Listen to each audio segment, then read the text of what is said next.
এই মুহূর্তে রিনি আমার সাথে রয়েছে স্টুডিওতে, হটসিটে। হটসিট বলি আর সিট বলি, যাই বলি না কেন। রিনি, কেমন আছেন আপনি?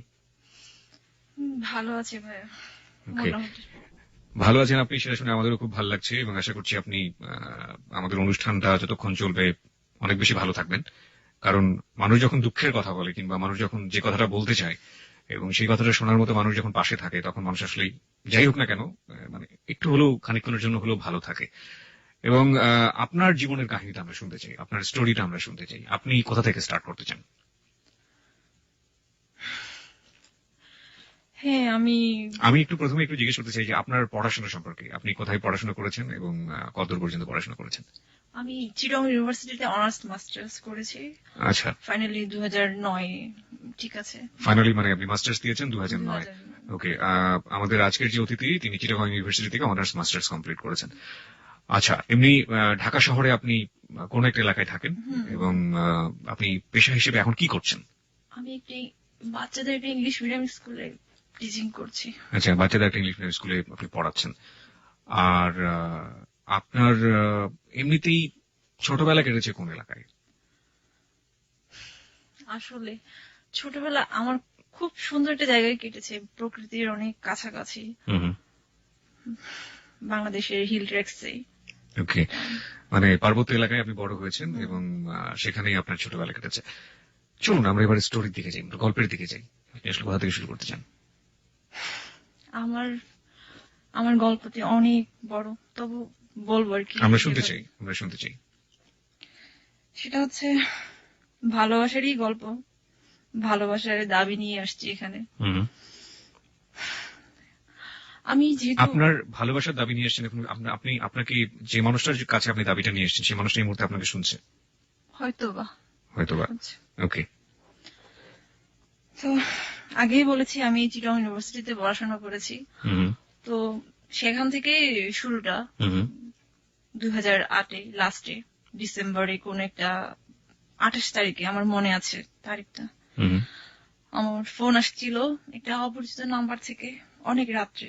তো রিসিভ করলাম, তো তখন কিন্তু নাম টাম কিছুই বললো না, শুধু কথা শুনলাম। তো ফোনটা কেটে দিলাম, কয়েকটা সেকেন্ড কথা, মানে মুহূর্ত আর কি।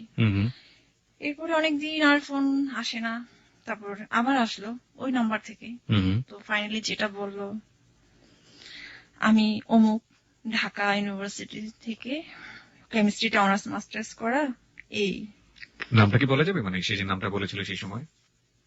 অবভিয়াসলি সুমন বলেছিল। মানে বললো যে আমি সুমন, আমি ঢাকা ইউনিভার্সিটি থেকে অনার্স মাস্টার্স কমপ্লিট করেছি। সুমন রয় বলেছিল। সুমন রয়, ওকে। তারপর হচ্ছে এই তো বললাম যে তো আমাকে কেন ফোন দিয়েছেন, আমার নাম্বারটা কিভাবে পেয়েছেন? বললো যে হ্যাঁ পেয়েছি, কারো একজনের কাছ থেকে আপনার কথা শুনেছি, বাট তখন কিন্তু আমাকে কিছুই বলেনি ওভাবে। তো আমিও আর এতটা ইন্টারেস্ট দেখাইনি, পরে আমি ফোনটা কেটে দিলাম।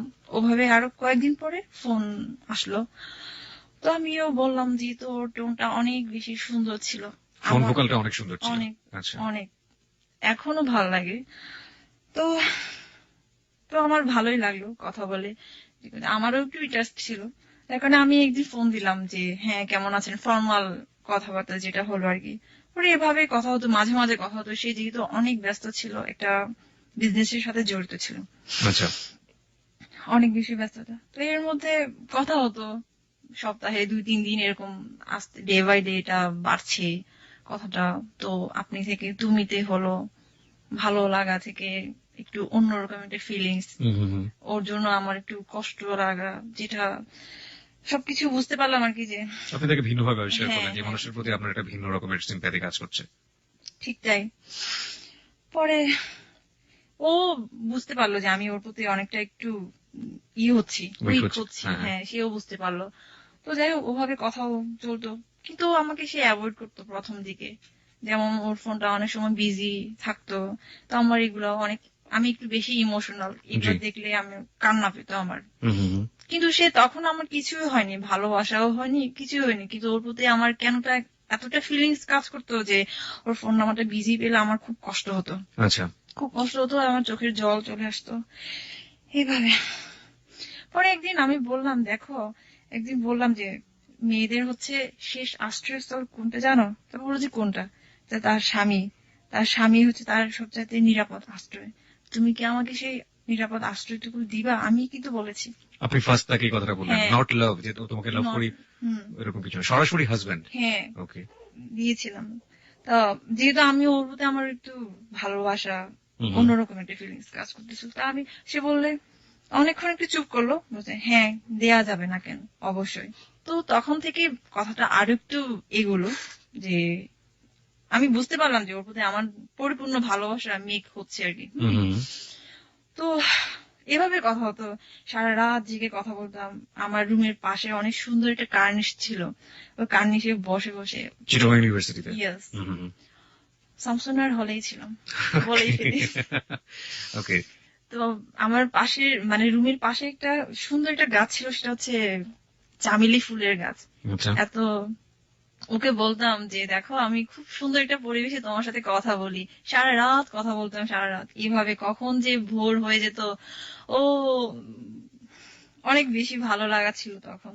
গান শোনাতাম ফোনে, আমার গানের গলা মোটামুটি ভালো আছে। ওকে।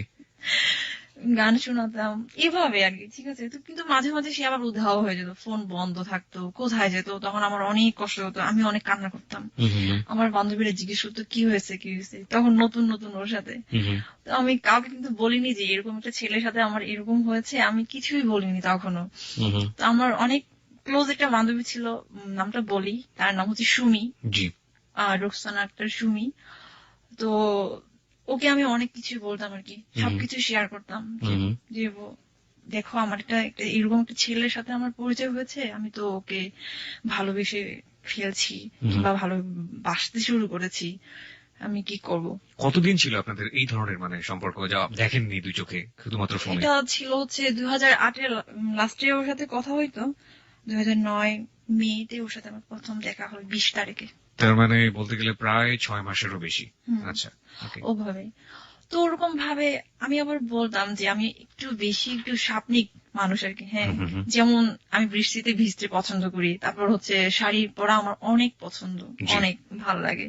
তো আমি এগুলা যখন হলের বিভিন্ন প্রোগ্রাম হতো আমাদের ভার্সিটিতে, আমার খুব ফিল করতাম যে আমার একজন মানুষ থাকবে কাছে, সে আমাকে দেখবে, আমি ওর সাথে ঘুরবো। যেমন বিভিন্ন ফেস্টিভ্যাল হয়, যে ভ্যালেন্টাইন্স ডে, তারপর পহেলা ফাল্গুন, এগুলো তো হয়, ক্যাম্পাসে হয় এগুলা। তো আমার খুব ইচ্ছে হতো। তো এপ্রিল 14 তারিখে যেটা হলো, পহেলা নববর্ষে আর কি, আমি ওকে বললাম যে তুমি আসো না, আসো না। আমি কিন্তু ওর প্রতি অনেকটাই অধিকার, মানে সে দেয়নি হয়তো, বা আমি নিজেই আমি ইয়ে করছি, তুমি আসো, আমি শাড়ি পরবো, তুমি দেখবা আমাকে। কিন্তু তখনও কিন্তু দেখা দেখি হয়নি ওদের, ঠিক আছে, ওর সাথে আমার। পরে ও বললো যে একবার বলে আসবে, একবার বলে আসবে না, সে আমাকে বলে তুমি ঢাকায় আসো। আমি বলছি ঢাকায় আসবো, আমি কোথায় থাকবো, আমার তো অনেক ঝামেলা হবে। যদিও আমি ঢাকায় পড়াশোনা করেছি কলেজটা, তারপরও আর কি, হ্যাঁ। তো তো আমি ওকে অনেক রিকোয়েস্ট করেছি, একদম ভোর রাত পর্যন্ত বলেছি তুমি আসো। সারা রাত আমার এখনো মনে আছে, আমি আমাদের হলের অনেক বড় একটা মাঠ ছিল, একদম চারপাশে অনেক ফুলের গাছ ছিল, তো ওই মাঝখানে কিছু চেয়ার ছিল বসার জন্য, ওখানে বসে বসে শুয়ে শুয়ে আমি ওর সাথে সারা রাত কথা বলছিলাম যে তুমি আসো। অনেক কান্না করেছে, কিন্তু সে আমার কথা রাখেনি। যাই হোক, আমি সবাই যেহেতু শাড়ি পরছে, তো আমিও পরলাম, শাড়ি টাড়ি পরলাম, সুন্দর করে সাজুগুজু করলাম, ফুল টুল দিলাম, আমার তো এগুলো একটু ভালোই লাগে। তো যাই হোক, সেটা গেল, সারাটা দিন ওভাবে গেল, মন খারাপ করে সবাই ঘুরতেছে তাদের ভালোবাসার মানুষকে নিয়ে। আমারও খুব ইচ্ছা ছিল। ও একটি বারের জন্য আমাকে ফোন দিল না ওই দিন, একটি বারের জন্য ফোন দিল না। হয়তো সেও তার ফ্রেন্ডের সাথে সময় কাটিয়েছে এখানে, আমি জানি না, এটা আমাকে আর পরে বলেনি। সারা রাত আমাদের ভার্সিটির প্রোগ্রাম হয়েছিল, লালন গান, এই সেই কত কিছু। তো এই তো হলে আসলাম, অনেক কান্না করলাম ওই দিনও, আবার রাত্রেও। ও ফোনই দিল না, আমার ফোন রিসিভ করলো না। এইভাবে 2-3 দিন পরে আবার কথা হলো। তো আমি বললাম, তুমি এত কষ্ট দিচ্ছ কেন আমাকে? শুরুটাই তো তুমি আমাকে কষ্ট দিচ্ছ। বলছে, না আমি তোমাকে এত কষ্ট দিচ্ছি না, হ্যান ত্যান, এইভাবে অ্যাভয়েড করলো কথাগুলো। আসলে তোমাকে বুঝতে হবে আমি অনেক ব্যস্ত থাকি, এইরকম কাজ করি, আমার এখানে যেতে হয় ওখানে যেতে হয়। সে আবার আমাকে সবকিছু শেয়ার করতো, যে কোথায় যাচ্ছে, কি ড্রেস পরছে। ওর আবার ব্ল্যাক কালারের অনেক, মানে ব্ল্যাক কালারটা অনেক বেশি পছন্দ করতো আর কি। আচ্ছা আচ্ছা। অনেক বেশি পছন্দ করতো। আমার এখনো মনে আছে, সে একবার বরিশাল গিয়েছিল কাজে। তো তখন মনে হয় শীতকাল ছিল, হোল একদম সবকিছু ব্ল্যাক পরেছিল। আমাকে বলছে, দেখো আমি তো এমনিতেই ব্ল্যাক, আমি ড্রেসও পরেছি ব্ল্যাক, আমাকে একদম চিনাই যাচ্ছে না। তো আমার খুব হাসি পেলো, মজা লাগলো কথাটা। তখন আপনাদের দেখা হয়নি? না, দেখা হয়নি। তো আমি ওকে অনেক বেশি ফিল করতাম, কারণ ওর ভয়েসটা এতটা সুইট এখনো, মানে কি বলবো, বলবো না যে সে মোটিভেশন করতে পারে, আমি ওকে যেহেতু। যাই হোক, পরে ওরকম ভাবে সে বললো যে আমি তোমাকে দেখবো। না না, আমি বললাম যে আমি তোমাকে দেখবো, আমি তোমাকে দেখতে চাই, কিভাবে বলো, তুমি আসো এখানে। বলছে তার বলছে, তুমি আগে আমাকে ছবি দাও, আমি তোমাকে দিব। তারপর তুমি তো আমাকে দেখছো, তুমি তো দেখেই তো, তুমি নিশ্চয়ই কারোর কাছ থেকে আমার নাম্বারটা নিয়েছো। বলছে, আমি তোমাকে দেখি নাই, তবে শুনেছি তুমি কিরকম, সে আমাকে বলেছে এটা। তারপরে বললাম যে ঠিক আছে। তা আমি আগে ছবি দিলাম ওকে, 2টা ছবি দিলাম, একটা শাড়ি পরা ছবি ছিল, আর একটা হচ্ছে সালোয়ার কামিজ পরা ছবি ছিল। আচ্ছা। This track was downloaded from FusionBD.com. দিলাম, দেওয়ার পরে সেও আমাকে ছবি ব্যাক করলো, পাঠালো। তো ওর ছবিটা একটা ছিল হচ্ছে বিচে, 2টা বিচে ছিল, আর একটা এমনিতেই একটা ব্রিজের উপর। তো ছবি দেখে ভালো, নট ব্যাড, ঠিক আছে, যেরকম সানগ্লাস পরা ছিল তো খারাপ লাগেনি দেখতে। ওকে। যেটা হোক, পরে ওরকম ভাবে মেয়ে ওটা, ও আপনাকে দেখে কি বললো? আমাকে বলে সে কোনো কিছুই বলে নাই, কোনো কিছুই বলে নাই। অন্তত আমি দেখতে ভালো না, এই জন্য কিছুই বলে নাই। ওকে, আপনি দেখে তাকে কি বললেন? আমি বললাম, আমি আমার মনের মানুষকে পেয়ে গেছি, এটাই বলেছি, স্বপ্নের মানুষকে। যাই হোক, পরে ওরকম ভাবে চলছিল। তো এখন ছবি দেখার পর না, সে আমাকে অ্যাভয়েড করতো, কথা বলতে চাইতো না। আমি যেভাবে ওকে লাইক করতাম, মানে যেভাবে আমি ওকে চেতাম, সেভাবে সে আমাকে বেশি সময় দিত না আর কি। যেমন আমার ভালো লাগে হচ্ছে আমি ওর সাথে অনেকক্ষণ কথা বলবো, এবং আমার খাওয়া দাওয়া রান্না বান্না কোনো কিছু ঠিক থাকে না, আমি কথা বললেই তো ওর সাথে কথা বলছি এরকম। কিন্তু ও কি করে, হুট করে ফোনটা কেটে দিয়ে ফোন বন্ধ করে রাখে। জানি না অন্য কোনো সিম ইউজ করে কিনা, তখনও তো আমি শুধু একটা নাম্বারই জানতাম। যাই হোক, ওরকম ভাবে আমাকে কষ্টও দিছে, অনেক কষ্ট দিছে।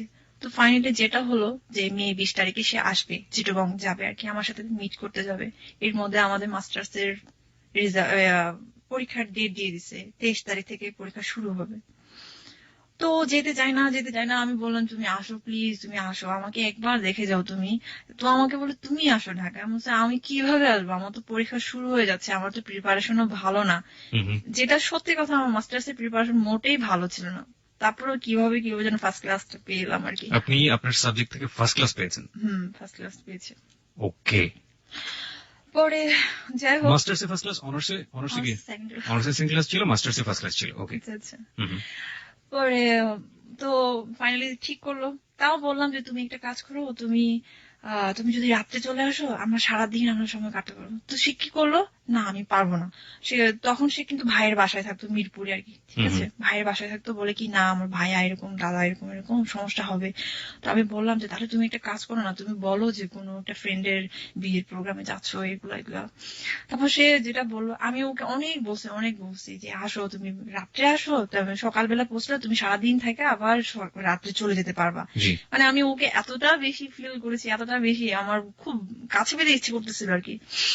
তো যাই হোক, পরে ও আসলো, সেটা হচ্ছে বললো যে তুমি ঠিক আছে, তুমি আমাকে তাহলে ফোনে রিং করো যে আমাকে ঘুম থেকে জাগাই দিও। আমি তো ঘুম থেকে উঠতে পারি না, 5টার সময় জাগাই দিও। সে কি করলো, 6টা কিংবা 7টার দিকে মনে হয় বাসা থেকে বের হলো, একদম দেরি, কি বলবো, কখন 10টার দিকে মনে হয় সে ঢাকা থেকে রওনা দিয়েছে। চিটাগং পৌঁছতে যেটা হলো, অনেকক্ষণ সময় লাগলো, 5-6 ঘন্টা তো সময় লাগলো। তো আমি এর মধ্যে আমি চিটাগং গেলাম ওর জন্যই, আগেই গেলাম আমি। এর মধ্যে আবার সেই আমার ফোন রিসিভ করে না এরকম, আবার আসবে নাকি আসবে না সেটাও আমি কনফিউশনে ছিলাম। হ্যাঁ, কারণ সেটা আমাকে কোনো কিছু খুলে বলেনি। যাবে নাকি যাবে না, হয়তো বা সারপ্রাইজ ছিল। তো এর মধ্যে আমি আবার আমার বান্ধবী, তারপর হচ্ছে ছোট বোন একটা ছিল মিত্রার সাথে আমার অনেক ভালো রিলেশন ছিল আর কি ওদের সাথে। মিত্রা সবই জানে। তো মিত্রাকে বললাম, কেঁদে কেঁদে বলছি, মিত্রা দেখো তোমার দাদা না আমার সাথে চিট করেছে, সে আসবে না, সে আমাকে এমনিতে এখন আর ফোন রিসিভ করছে না। তো ওরা বললো যে দিদি তুমি তাহলে চলে আসো, তুমি চলে আসো, ওখানে আর থেকো না, তুমি চলে আসো। তো এমনি চলে আসবো, রেডি হচ্ছিলাম চলে আসবো, এর মধ্যে সে ফোন দিল। ফোন দেওয়ার পরে বলতেছে, তারপর আমি বললাম যে আমি তো চলে যাচ্ছি, তুমি তো আসতেছো না, আমি জানি তুমি আসতেছো না, তুমি আমার সাথে চিট করেছো। তুমি আমি একটা জিনিস একটু জানতে চাইবো যে আপনি তো তাকে আপনার মনের কথা জানিয়ে দিলেন যে আপনার স্বপ্নের মানুষ আপনি পেয়ে গিয়েছেন, এই সময়ের মধ্যে সে কি একবারও আপনাকে বলেছে যে সে আপনাকে ভালোবাসে বা আপনিও তার মনের মানুষ? এরকম ভাবে বলেনি, তবে আমি ওর কথায় বুঝতে পেরেছি সেও আমার প্রতি কিছুটা দুর্বল দুর্বল হয়েছে। হয়তো বা তার কিছু থাকতে পারে, জানি না আর কি। যাই হোক, সেটা আমি আর জানার চেষ্টা করিনি। পরে ওরকম ভাবে তো বললো যে দেখো তুমি যদি চলে যাও তাহলে কিন্তু তুমি মিস করবা, আমি তোমার নাম্বারটা কার কাছ থেকে পেয়েছি সেটা কিন্তু তুমি মিস করবা। তা আমি বললাম যে তুমি কি আসতেছো? বলছে হ্যাঁ আমি আসতেছি, আমি অমুক জায়গায় আছি, তুমি হানিফ কাউন্টারে আসো। তারপর আমার মনে আছে আমি ইয়ে থেকে গেলাম, শপিং কমপ্লেক্স নামে একটা জায়গা আছে মুরাদপুর, ওখান থেকে গেলাম আমি হচ্ছে হানিফ কাউন্টারে। তো আমি একটা পিছনের সিটে একটা বসেছিলাম আর কি, যেখানে গেস্ট হাউস ছিল। তো ও আগে থেকেই বসেছিল একটা পাশে ছোট্ট একটা দোকানে, ওখানে বসেছিল, বসে সে কিছু হালকা খাচ্ছিল আর কি। তো আসার পরে হাসলো সেও। আমি তো ওকে দেখে ছবির সাথে মিলাতে পারছি না আর কি। হ্যাঁ, তখন চোখে চশমাও নেই, গায়ে কালো কাপড়ও নেই। আমার এখনো মনে আছে সে একটা কফি কালারের একটা প্যান্ট, তারপর হচ্ছে স্কাই কালারের। ও এখানে একটা কথা আছে, সে তার প্রিয় রং হচ্ছে ব্ল্যাক আর একটা হচ্ছে ব্লু কালার। সে আমাকে বলেছিল তোমার সাথে আমার ফার্স্ট যেদিন দেখা হবে তুমি পরবা হচ্ছে ব্লু কালারের একটা ড্রেস। তো আমি ওর কথা রেখেছি, আমি ব্লু কালারের একটা ড্রেস পরে গিয়েছিলাম। আমাকে ভালোই লাগছিল, জানি না, সবাই বলছিল ভালো লাগছে, যাই হোক এটাই। ও তারপর দেখা হলো, তারপর বসলাম কিছুক্ষণ ওই ছোট্ট পাশের দোকানে আর কি। ও বললো যে তুমি কিছু খাবা? প্রথম কথা এটা ছিল তুমি কিছু খাবা? আচ্ছা, তো বলছে না আমি কিছু খাবো না, আমি শুধু তোমাকে দেখবো। আপনি বলেছিলেন এটা? ওকে, আর ও কি বললো? তুমি কিছু খাবা? হ্যাঁ, আর কিছু কথা হলো না। পরে ওখান থেকে বের হয়ে আমরা রিক্সা নিয়ে আমরা ইতে গেলাম, ফয়েজ লেকে গেলাম আর কি। চিটাগং ফয়েজ লেক আর ঢুকি নাই। পরে ও কিছু হয় না, এর মধ্যে লাস্ট ঠিক এই জায়গাটায় আমরা গল্পটা একটু থামাতে চাই সংবাদের জন্য। সংবাদের বিরতির পর বাকি কাহিনীর দিকে আমরা এগোবো।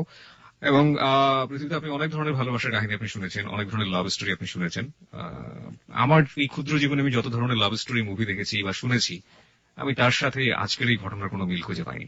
আশা করছি সংবাদের পর আরো একবার স্বাগত হ্যালো 8920 তে। কিবরিয়াকে শুনছেন আপনি এবিসি রেডিও এফএম 89.2 এবং কিবরিয়ার সাথে আজকে আমরা যেটাকে হট সিট বলি, এবং আমরা বলতে পারি আমার সাথে স্টুডিওতে যিনি আছেন আমাদের প্রিয় শ্রোতা, আমাদের তার নাম হচ্ছে রিনি, এবং তার গল্প আমরা শুনছিলাম সংবাদের আগ পর্যন্ত।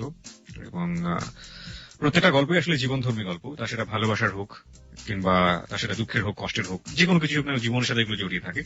এবং এই জীবনধর্মী গল্পকে নিয়ে আমাদের হ্যালো 8920, এবং এখানে আপনি আপনার কথাও বলতে পারেন। আমাদেরকে ফোন করার নাম্বারটা হচ্ছে 91156668, যেটা অনুষ্ঠানের শুরুতেই বলে নিয়েছি। 24 ঘন্টায় নাম্বারটি খোলা থাকে, খোলা রেখেছি এবিসি আপনার জন্য। এটা এমন একটি নাম্বার, আপনি যাই বলুন না কেন ফোন করলে আপনাকে ওয়েলকাম করবে এবং আপনাকে অবশ্যই আপনার কথাগুলো মনোযোগ দিয়ে শুনবে। নিয়ম আছে, ফোন করার পর আপনাকে আপনার নাম এবং সেল নাম্বারটা বলতে হবে। বলার পর আপনি কি বলতে চান, যে কোনো ধরনের কথা হতে পারে, আপনি এখানে বলতে পারেন। 91156668।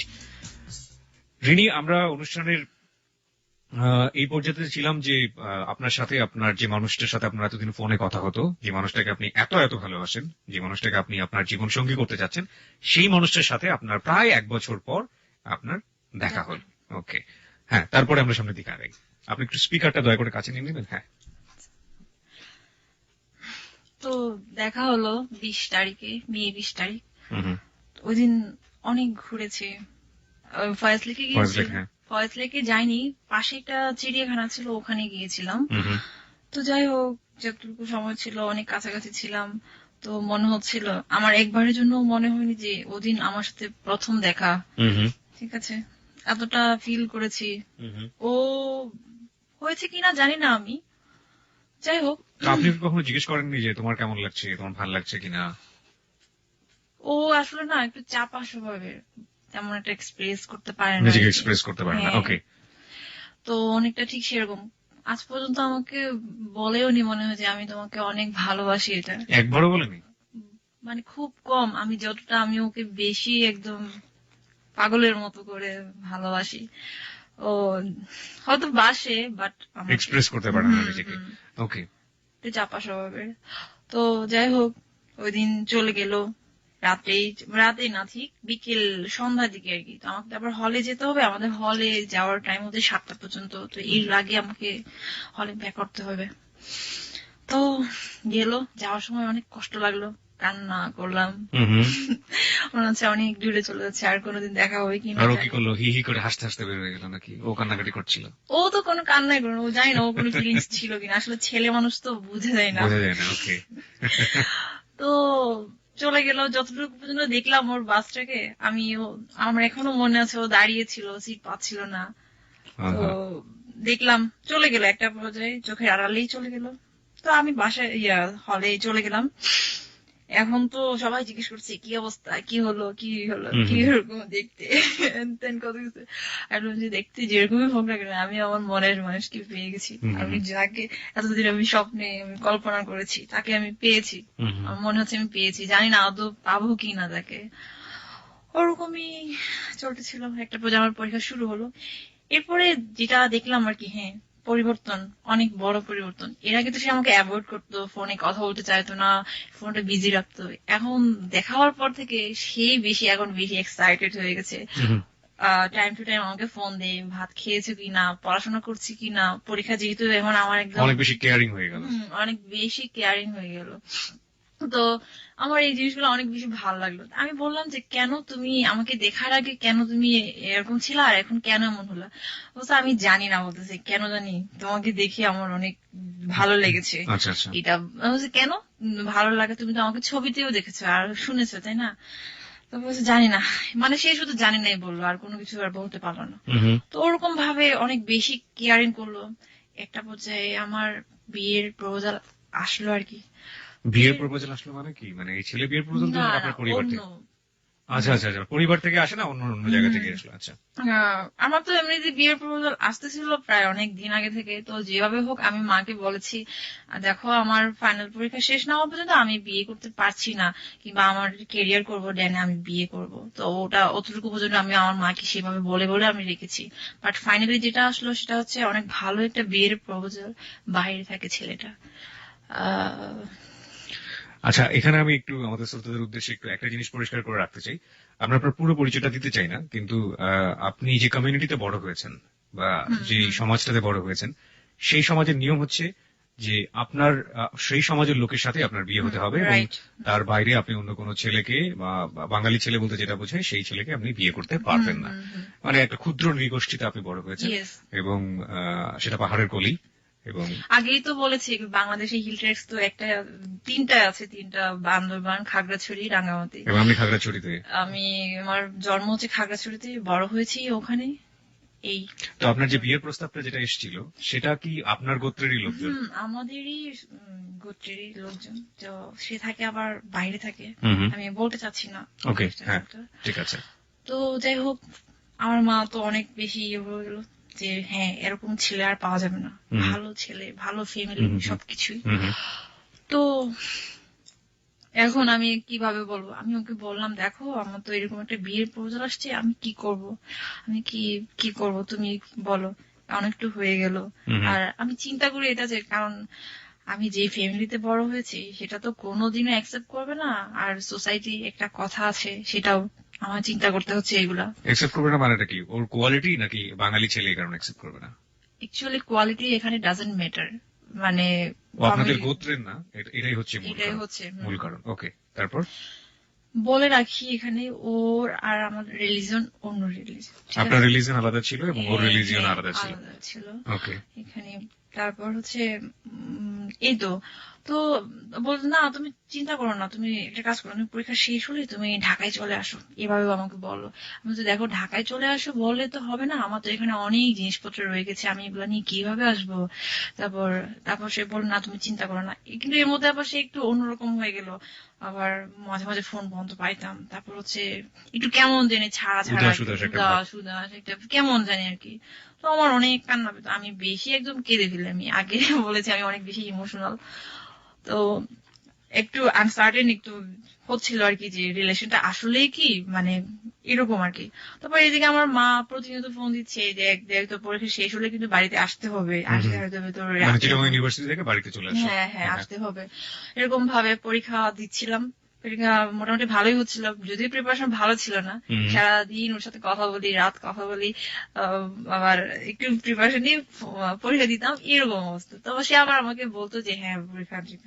এর মধ্যে যেহেতু আমার চিন্তা করলাম যে ওর সাথে আর হবে না, আর মনে হয় যেটুকু হয়েছে অতটুকুই হয়েছে, আর আমি ফ্যামিলিকে আমি কোনোদিন বলতে পারবো না যে আমার অমুক একটা ছেলের সাথে এরকম অ্যাফেয়ার চলছে, অ্যাফেয়ার আছে, এটা কোনোদিন এস্টাবলিশ করতে পারবো না আর কি। এটা একটা ভয় ছিল আমার। আমি জানি এটা আমার লেকিংস, আমি জানি, শুরুতেই বলে রাখছি এটা আমার একটা ফলস। এটা কি শুধুমাত্র আপনার ফলস? কারণ আপনি তো জানতেনই যে আপনাকে মানে মেরে কেটে ফেললেও এই ছেলেকে কোনোভাবে আপনার পরিবার বা আপনার সমাজ মেনে নেবে না, কোনোদিনও মানবে না, কোনোদিনও মানবে না। তারপর আমি ওর দিকে ইনভলভ হয়েছিলাম, সেটা যে হোক ভালোবাসার টানে কিংবা হৃদয়ের টানে। তো এভাবে তো ফাইনালি যেটা হলো, আমার মা পরীক্ষা শেষ করার 2 দিন পরে আমার মা আসলো, মা আর ভাই, ছোট ভাই এসে আমাকে বলছে যে আগে থেকে কিন্তু সবকিছু রেডি করে রাখতে হয়েছে আর কি, যে আমার অনেক জিনিসপত্র ছিল, কম্পিউটার ছিল, হ্যান্ড ট্যান কত কিছু ছিল আর কি আমার হল লাইফে। তো তো ওই দিন যেদিন চলে যাব, এর আগে কিন্তু আমার ভালোবাসার মানুষ সে আমাকে নিতে গিয়েছিল আর কি, যে মানে বলছিল যে আমি আসবো, আমি চিটং আসবো। তা আমি ওকে বাধা দিয়েছি, না তুমি এসো না, তুমি আসো না, এসো না, এখন এসো না। আমি চাচ্ছিলাম যে ও এসে একটা কিছু একটা হোক, সেটা আমি চাচ্ছিলাম না আর কি। হ্যাঁ, তো যাই হোক, পরে বাড়িতে আমাকে নিয়ে গেল। বাড়িতে নিয়ে যাওয়ার ঠিক 15 দিনের পরে আমার এঙ্গেজমেন্ট হয়ে গেল ওই ছেলের সাথে, প্রবাসী ওই ছেলেটার সাথে, আপনার গোত্রের যে ছেলেটা। তো এঙ্গেজমেন্ট এঙ্গেজমেন্ট বলতে কি আশীর্বাদ আর কি, ঠিক আছে, আমরা তো আশীর্বাদই বলি। তো ওই ছেলে তখনও বাইরে ছিল, এপ্রিলে আসার কথা ছিল আর কি, এপ্রিলে আসার কথা ছিল। ওর মা, তারপর আত্মীয় স্বজন সবাই এসে আমাকে আশীর্বাদ করে গেল। এর মধ্যে কিন্তু আমি ওকে অনেক লাভ করি, এটাও আমি ভুলতে পারছি না। বাট তারপর আমি একটা যেটা হচ্ছে আমি ডিসিশন নিয়েছিলাম যে যেহেতু আমি এঙ্গেজমেন্টটা করেই ফেলেছি, তাহলে আমি এখন আমার বাবা মায়ের কথা মতো আমি ওই ছেলেটাকে বিয়ে করবো। ওই ছেলেটাকে আপনার দেখা হয়নি? ছেলেটা তখন অস্ট্রেলিয়াতেই থাকে। অস্ট্রেলিয়া থেকে ছবিতে দেখেছি, কথা হয়েছে। আচ্ছা আচ্ছা, অস্ট্রেলিয়া। ওকে, যাই হোক, তারপরে পরবর্তীতে কি হলো? মানে যখন আপনি সিদ্ধান্ত নিয়ে ফেলেন সেই ছেলেটাকে আপনি বিয়ে করবেন, এবং লম্বা একটা ব্রেক আপনার চলে আসলো, আপনি যাকে লাভ করেন তার সাথে। হ্যাঁ, তারপর আমি সিম চেঞ্জ করেছিলাম মাঝখানে, আবার আগের সিমে আবার গেছি, এরকম আর কি। সে আমার বেশ কয়েকটা নাম্বারই জানতো, যার কারণে আমি আর করতে পারিনি আর কি। পরে আমি ওকে মেসেজ দিলাম যেদিন আমার এঙ্গেজমেন্ট হবে, যে দেখো আমার মানে অমুক তারিখে আমার এঙ্গেজমেন্ট হবে। কিন্তু সে বিশ্বাস করেছে কিনা জানি না আর কি। হ্যাঁ, এর মধ্যে কিন্তু সে আমার সাথে অনেকবার ফোনে ট্রাই করেছে, বাট আমি নিজেই আমি ওকে অ্যাভয়েড করেছি প্রথম দিকে আমি ওকে অ্যাভয়েড করেছি, কারণ আমি যেহেতু ফ্যামিলির সাথে আমি অ্যাডজাস্টমেন্ট হচ্ছি, যার কারণে আমি চেয়েছিলাম তাহলে ওকে আর কেন কষ্ট দিব, কষ্ট তো আমিও পাচ্ছি, ও আরো বেশি পাবে এই কারণে। তো যাই হোক, যথারীতি আমার এঙ্গেজমেন্ট হলো, আশীর্বাদ হলো, ছোটখাটো একটা বিয়ের মতো একটা প্রোগ্রাম হয়েছিল আমাদের বাড়িতে, অনেক আত্মীয় স্বজন, তারপর হচ্ছে পাড়ার প্রতিবেশী সবাই, আর শ্বশুর বাড়ির লোকজন অনেক কিছুই নিয়ে আসলো আমার জন্য। এক কথায় আমার শাশুড়ি আমাকে তো অনেক বেশি একদম কি বলবো, নিজের মেয়ের মতো করে, মানে যেটা বলে না মনে প্রাণে একটা বউ পেয়েছি, হয়তোবা সেরকম ভাবে পেয়েছিল আমাকে। যাই হোক, পরে ফাইনালি যেটা হলো, এর মধ্যে কিন্তু ওর সাথে আমার আর কোনো কথা হয় না, সুমনের সাথে আর কোনো কথাই হয় না। আমি টোটালি ওকে অ্যাভয়েড করি, ফোন দিলে রিসিভ করে না, তারপর অন্যকে দিয়ে ফোন রিসিভ করাই, এই হ্যান ত্যান এগুলা। এর মধ্যে আমাকে যেহেতু বাইরের একটা ছেলের সাথে বিয়ে হয়েছে, মানে এঙ্গেজমেন্ট হয়েছে, তো সেভাবে তো নিজেকে সেট আপ করতে হবে, হ্যাঁ রেডি করতে হবে। তো আমাকে ঢাকায় পাঠানো হলো ড্রাইভিং শেখার জন্য, হায়ার করার জন্য, বিভিন্ন আরো যা যা কিছু লাগে আর আইএলটিএস এবং ড্রাইভিং শেখার জন্য। তো ফাইনালি আবার 20 দিন পরে আমি ঢাকায় আসলাম। ঢাকায় এসে প্রথমে আমি একটা বাসায়, আমার কাজিনদের সাথে বাসায় উঠি, আমি বলতে চাচ্ছি না কোথায়, ওকে, ঠিক আছে। উঠলাম। তখনও কিন্তু সে জানে না যে আমি ঢাকায় আসছি এটা। পরে একটা দিন সে এক পর্যায়ে সে জানতে পারলো যে আমি ঢাকায় চলে আসছি। এটা ঢাকায় চলে আসছি যেই না শুনছে, তখন থেকে সে আরো বেশি ক্রেজি হয়ে গেছে, আমাকে দেখবে, আমাকে মানে আমার সাথে দেখা করার জন্য আর কি। কিন্তু সে সুমন। সুমন, আচ্ছা। হ্যাঁ। তা আমি কিন্তু অ্যাভয়েড করতেছিলাম, বারবার আমি অ্যাভয়েড করতেছিলাম, না আমি ঢাকায় না, আমি তোমার সে জানলো কিভাবে যে আপনি ঢাকায় এসেছেন?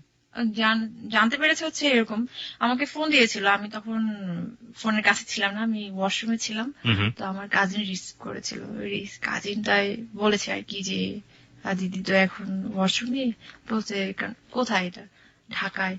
ঢাকায় কোথায়? অমুক জায়গায়, এভাবে বললো। পরে তো এভাবে আর কি, ঠিক আছে। তো যেহেতু আমি ওকে লাভ করি, অনেক ভালোবাসি ওকে, যার কারণে আমি আর ওকে অ্যাভয়েড করতে পারিনি।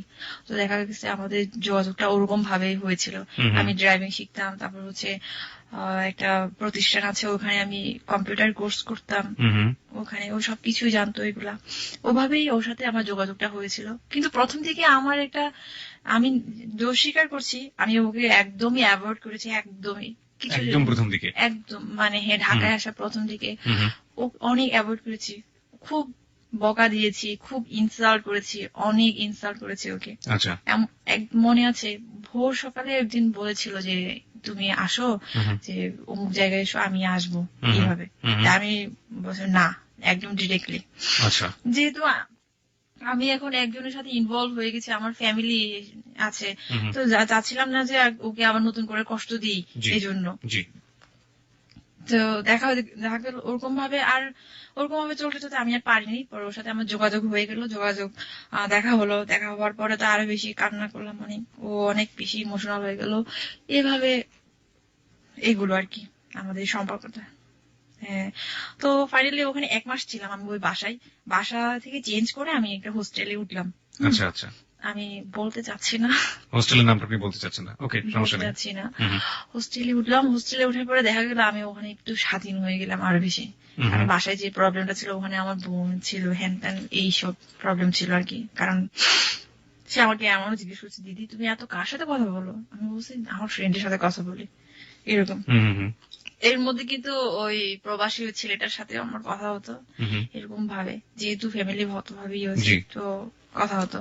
কিন্তু সুমনের সাথে বেশি, কারণ আমি ওকে লাভ করি। প্রবাসী যে ছেলেটার সাথে আপনার এনগেজমেন্ট হয়েছিল, সেও মাঝে মাঝে আপনাকে ফোন দিত? মাঝে মাঝে না, সব সময় ফোন দিত, প্রতিদিনই যখন সময় পায় আর কি, তখনই ফোন দিত। আপনি একই সাথে দুজন, মানে বলা যেতে পারে দুজন বলা যেতে পারে, বলতে কি বললাম, ওই যে আমি ফ্যামিলি থেকে বাইন্ডিং, এই জন্য আমার জাস্ট একটা ফর্মাল একটা জাস্ট কিছু, এই জন্য আপনার প্রবাসী ছেলেটাকে সময় দিতে হতো। সময় দিতে হচ্ছে এরকম। কিন্তু ফাইনালি যেটা হচ্ছে, আমি মনের প্রাণে তো আমি লাভ করি একজনকে, এইটাই। তো আমি যে হোস্টেলে থাকতাম, ওখানে আমার একটা ছোট বোন ছিল, অনেক বেশি লাভলি। আমি নামটা বলবো অবশ্য ওর নাম, যেহেতু আমাদের এই ভালোবাসার পিছনে ওরও অনেক ভূমিকা আছে আর কি। ওর নাম ছিল রত্না। আমার চেয়ে অনেক জুনিয়র ছিল, কিন্তু জুনিয়র থাকলেও কি হবে, আমার হচ্ছে ওদের সাথে এত ফ্রেন্ডলি রিলেশন, ওরা কখনোই বলতো না যে আমি ওদের চেয়ে এত বছরের সিনিয়র, এটা কোনোদিন, মানে কোনোদিন না। ওদের রিলেশন, ওদের সাথে আমার এরকম রিলেশন, আমার একটা গুণ কি জানি না, যার সাথে আমি যেখানে যাই না কেন, আমাকে আপন করে নিতে পারি আর কি, সেটা। তো গেল হোস্টেলে উঠার পরে তো আরো বেশি বাঁধ ভাঙা, একদম আমাদের ভালোবাসা সবকিছুই। ও প্রতিদিন আমরা মিট করতাম, ধানমন্ডি লেক, তারপর হচ্ছে সংসদ ভবন, এইসব জায়গাতে আর কি। বিশেষ করে সংসদ ভবনে পিছনে ক্রিস্টাল লেক, ওখানে বেশি সময় কাটাতাম আমরা, অনেক ভালো, অনেক। তো এরকম ভাবে যাচ্ছিল, এর মধ্যে ঝগড়াঝাটি, কান্নাকাটি সবকিছু হতো। তারপর হচ্ছে যেটা হয় আর কি, আমার মনে আছে এমনও দিন রাত গেছে, অনেক শীতকাল, হোস্টেলের সামনে আসছিল সে রাত 11:30টার সময়, 12টা বাজে, শুধুমাত্র আমাকে একটা পলক দেখার জন্য। আমি বারান্দায় গেছি, বলছে তুমি বারান্দায় চলে আসে, আমাকে দেখবি সে। পরে নিচে দাঁড়িয়ে ফোনে কথা বলছি, আর আমি আর রত্নার বারান্দায়। তো এভাবে কথা বলতাম অনেকক্ষণ। ও আসতো, আমাকে দেখতো, একটু দেখার জন্য আসতো সে। এভাবে যাচ্ছিল ভালো সময়। তো এই তো নভেম্বর ডিসেম্বরের দিকে ওর সাথে আমার একটু সমস্যা হচ্ছিল আবার, ডিসেম্বর 2009 ডিসেম্বরে। এর মধ্যে আবার মন মালিন্য হয়েছে, ওর সাথে একটু ঝগড়া যাচ্ছে, এগুলো তো হবেই স্বাভাবিক। কখনো কখনো দেখা যায় একটু উদাসীন থাকে আমার প্রতি, ফোনই দিত না। তারপর এর মধ্যে আবার সে বাইরে যাওয়ার ট্রাই করলো, ইংল্যান্ডে। ইংল্যান্ডে যাওয়ার সবকিছুই পেলো, কিন্তু আর গেল না। তখন আমাকে বলেছিল যে আমার জন্য সে যায়নি, আমাকে অনেক বেশি ভালোবাসে এই জন্য। আমি বললাম যে তুমি যাচ্ছ না কেন? বলছে দেখো আমি যদি ইংল্যান্ডে চলে যাই তোমার সাথে আমার আর কোনোদিন দেখা হবে না। তো আমি ও এতটা ট্রাস্ট করলাম যে ও আমাকে এত ভালোবাসে। আমি রত্নাকে বললাম দেখো রত্না, তোমার দাদা আমাকে এত ভালোবাসে, ও আমার জন্য সেই লন্ডনে ইংল্যান্ডের মতো একটা জায়গাতে গেল না। তো এতটা ভালোবাসে, আমি কেঁদেই ফেলছি পুরো এই কথাটা শোনার পরে। তো যাই হোক, বিশ্বাস করেছি আমি যেহেতু, এই জন্য আর কি। তো ওভাবেই ডিসেম্বরে আবার একটু সমস্যা হচ্ছিল ওর সাথে। এই তো আবার উদাসীন, আগের মতো করে উদাসীন, এই সেই কত কিছু। ফোন দিলে ফোন রিসিভ করে না, তারপর হচ্ছে ভালো মতো করে কথা বলে না, ঝাড়ি দিয়ে কথা বলে, এইগুলা। আমি আবার ওর কাছ থেকে অবহেলা একটুও সহ্য করতে পারি না, একটু না। মানে ও যদি অবহেলা করে আমার মনে হয় আমি আর পৃথিবীতে বাঁচবো না, এরকম মনে হয়। তো যাচ্ছিল এভাবেই। তো ফাইনালি যেটা হলো আর কি, ওর সাথে তো রিলেশন চলতেছে, কিন্তু আমি ওই ছেলেটাকে, যা প্রবাসী ওই ছেলেটাকে আস্তে আস্তে আমি অ্যাভয়েড করা শুরু করলাম। যেহেতু আমি একজনের দিকে আমি এগুচ্ছি, আমার ভাবনা চিন্তা ভাবনা এখন সবকিছু এখন এটাও আবার একটা চিন্তা, আমি আমার বাবা মায়ের একটা মাত্র মেয়ে, ওদেরকে কিভাবে কষ্ট দিব আমি। ওদের একটা স্ট্যাটাস আছে আমাদের সোসাইটিতে, সবার পরিচিতি, ভালো একটা পরিচিতি আছে, কিভাবে, এটাও আমার একটা মাথায় কাজ করতেছিল, কিভাবে কি করব। আবার ওকে ভালোবাসি এটাও তো পারছি না আমি ফেলতে, এটাও সর্বোপরি ভালোবাসাটাই বেশি ছিল আর কি। তো ওকে একদিন জিজ্ঞেস করলাম দেখো তুমি আমাকে কি জন্য বিয়ে করতে চাও, কি জন্য বিয়ে করতে চাও? তোমার যদি ফ্যামিলি আমাকে না মানে, তোমার যে রিলিজিয়ান এটা তো অনেক বেশি কনজারভেটিভ, যেটা বলে অনেক বেশি রেস্ট্রিক্ট। ছেলেটা বাঙালি ছিল এবং আপনার চেয়ে অন্য ধরনের একটা রিলিজিয়নের ছিল। শ্রোতা, আমরা এখানে একটু বলে রাখি, আমরা আমাদের শ্রোতার সুবিধার্থে আমরা পুরো বিষয়গুলো পরিষ্কার করে নিতে পারছি না, কিছু কিছু বিষয় আমাদেরকে গোপন করতে হচ্ছে, এটা আপনার বুদ্ধিমত্তা দিয়ে আপনি বুঝে নেবেন। মূল ঘটনাটাই আমরা আসলে তুলে ধরার চেষ্টা করছি। তো জিজ্ঞেস করলাম যে তুমি যদি এই কাজটা করো তাহলে তো তোমার ফ্যামিলি, তোমার মা, তুমি তো তোমার মাকে অনেক বেশি ভালোবাসো, অনেক শ্রদ্ধা, কি করবা তাহলে? তারপর সে আমাকে একটা কথা বলেছিল, দেখো আমি আমার মার, আমরা 5 ভাই, আমি আমার মায়ের কিন্তু সবার ছোট ছেলে, তো আমি যদি এই কাজটা করি আমাকে হয়তো বাড়ি থেকে বের করে দিবে, কিন্তু আমার মা তো আরো 4টা ছেলে থাকবে। এটা বলার পর আমি এতটা বেশি আরো প্রতি মুগ্ধ হলাম, ওর কথা এত ভালো লাগলো যে আসলে ও আমাকে চায় মন থেকে, আমাকে ভালোবাসে। তাহলে আমি আরো বেশি আর একটু সাহস পেলাম যে হ্যাঁ বিয়ে করবো তাহলে এরকম। তারপর আমি বললাম দেখো আমার বাবা মা যদি আরো বললাম না আর কি, যে বাবা মার আশীর্বাদ ছাড়া কোনো ছেলে মেয়ে মানে সন্তান সুখী হতে পারে না। তো আমি যদি এই কাজটা করি আমি তো অনেক বেশি অপরাধী হয়ে যাবো, দুজনেই আমরা সমান অভিশপ্ত জীবনযাপন করবো। তারপর সে আমাকে বললো শোনো এগুলো আসলে ঠিক, কিন্তু কথা হচ্ছে কি সবার সবসময় তো আর একই রকম যায় না, হয়তো 1 মাস 2 মাস আমাদেরকে মানবে না, কিন্তু পরে ঠিকই মেনে নিবে আমরা। আর আমি অবশ্যই তোমার মার মন জয় করতে পারবো, এটা আমার বিশ্বাস, সে আমাকে এটা বলেছিল। তারপর এগুলো বলার পর আমি আরো বেশি একটু সাহস পেলাম, ঠিক আছে ওকে ফাইন, তাহলে আমরা বিয়ে করবো এখন। তো ফাইনালি যেটা হলো জানুয়ারি আমার ঠিক তারিখটা মনে নেই, ওই দিন ওর ভাইস্টারের বার্থডে ছিল, ওই দিন বার্থডে ছিল। তো আমরা গেলাম হচ্ছে মন্দিরে, গেলাম ঢাকেশ্বরী মন্দিরে বিয়ে করার জন্য। First time this the first time বিয়ে করার জন্য গেলাম। পুরোহিতের কাছ থেকে জিজ্ঞেস করলো কি কি লাগে, কি কি করতে হবে। তো পুরোহিত বললো যে অত টাকা লাগবে। তো তখন ওই মুহূর্তে ওর এত টাকা ছিল না। আপনি রিলিজিয়নটা চেঞ্জ করলেন কখন? সেটা হচ্ছে বিয়ের পরে। আপনি আপনার ধর্মান্তরিত হয়েছেন? আচ্ছা। তারপর হচ্ছে যেটা বললো যে অত টাকা লাগবে, তো ওর তো এত টাকা ছিল না। তারপর আবার লাগবে, আইডি কার্ড লাগবে। আইডি কার্ড আমিও নিয়ে গেছি, ও নিয়ে গেছে সাথে করে, যেহেতু বয়স একটা প্রমাণের ব্যাপার স্যাপার আছে এই জন্য। তো ওখানে বসে আমাকে কিছু একটা জায়গায় বসালো, ওখানে বসানোর পরে তারপর আমি আমার মাকে একটা মেসেজ পাঠিয়েছি, মা আমি আজ তোমার কথার তোমার অবাধ্য হচ্ছি, আমি তোমার মেয়ে আজ এমন একটি কাজ করতে যাচ্ছে তা হয়তো বা কোনোদিন আর তোমাদের সাথে আর সম্পর্কটা থাকবে না। ভাগ্য ভালো মেসেজটা যায়নি, এনি হাও, মানে নেটওয়ার্কের প্রবলেমে হোক যেভাবে হোক যায়নি, মেসেজটা সেন্ড হয়নি। তো পরে ওখানে একটা পুকুর আছে, পুকুর ঘাটে আমরা বসেছিলাম সিঁড়িতে, তখনই ও আমাকে বলল, দেখো আমার নাম কিন্তু এটা না, আমার নাম অমুক। মানে সুমন বলল যে তার নাম এটা না। দেখো আমার নাম কিন্তু এটা না, আমার নাম কিন্তু অমুক, এই যে আমার ভিজিটিং কার্ড এটা। তারপর আমি কিন্তু অবাক হলাম না। হ্যাঁ, তারপর বললো যে আমি তোমাকে যেটা বলেছি আমি ঢাকা ইউনিভার্সিটি থেকে অনার্স মাস্টার্স করা কেমিস্ট্রিতে, সেটাও কিন্তু না। আমি তোমার চেয়ে 1 বছরের সিনিয়র, বাট আমার কিছু একটা বছর গ্যাপ গেছে, যার কারণে আমি এখন তোমাদের সাথে, কিন্তু আমি তো ন্যাশনাল ইউনিভার্সিটিতে পড়াশোনা করি, যার কারণে তোমাদের এখন পরে হয়ে গেছি। কারণ এটা কি আপনার বিয়ের আগে বললো সেটা আবার বিয়ের পরে বললো? বিয়ে হয়নি ওদিন, আচ্ছা, মন্দিরে বিয়ে হয়নি, ফার্স্ট টাইম, ঠিক আছে। তারপর আমি ওকে বললাম যে দেখো তুমি যাই হও না কেন সেটা আমার দেখার বিষয় না, আমি তোমাকে ভালোবাসি, এটাই হচ্ছে চরম সত্য।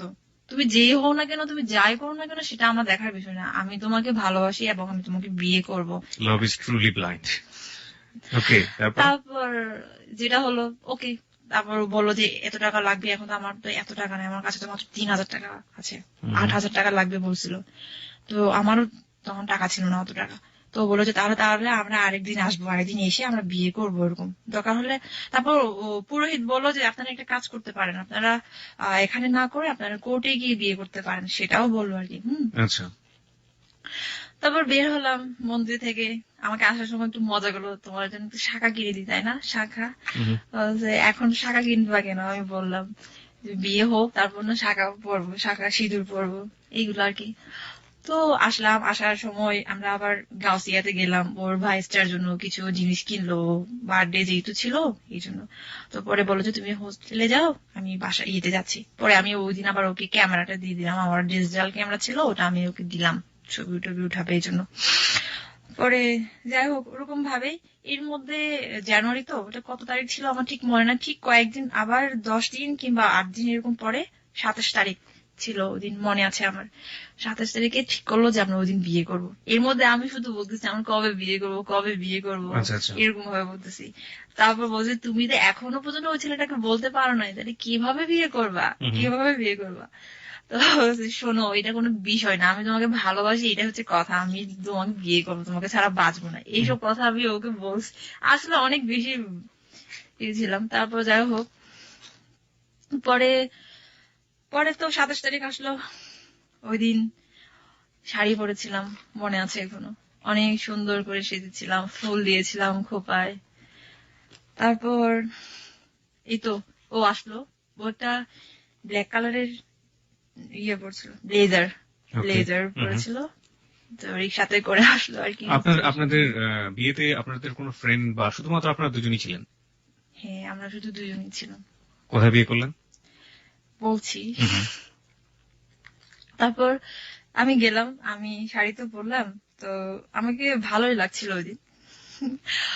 পরে ও রিক্সাতে উঠলাম, ও বসেছিল আগে থেকেই, ওখান থেকে গেলাম হচ্ছে লালমাটিয়াতে একটা মহিলার বাসায় গেলাম, ওখানে ওর কিছু কাজ ছিল আর কি, ওর ইয়ের কাজ, ব্যবসায়িক কাজ ছিল।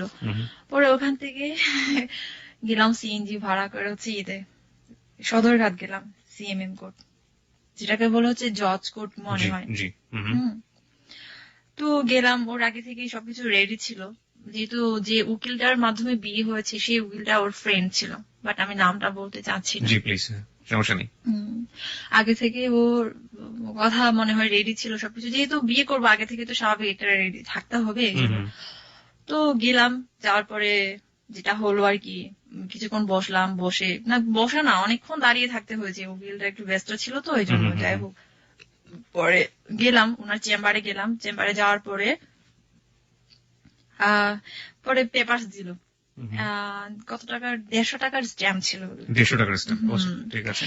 পেপারস দিল, ওখানে পড়লাম, যা যা কিছু লেখা আছে সবকিছুই পড়লাম। আমার নাম অমুক, অমুক থেকে অমুক নাম হচ্ছে। আপনার নাম চেঞ্জ করা হয়েছিল? হুম। নাম চেঞ্জ করার পর আমার নাম দীপান্বিতা। দীপান্বিতা করা হয়েছিল। ওকে, এটা কার পছন্দের নাম ছিল? ওরই পছন্দের নাম ছিল?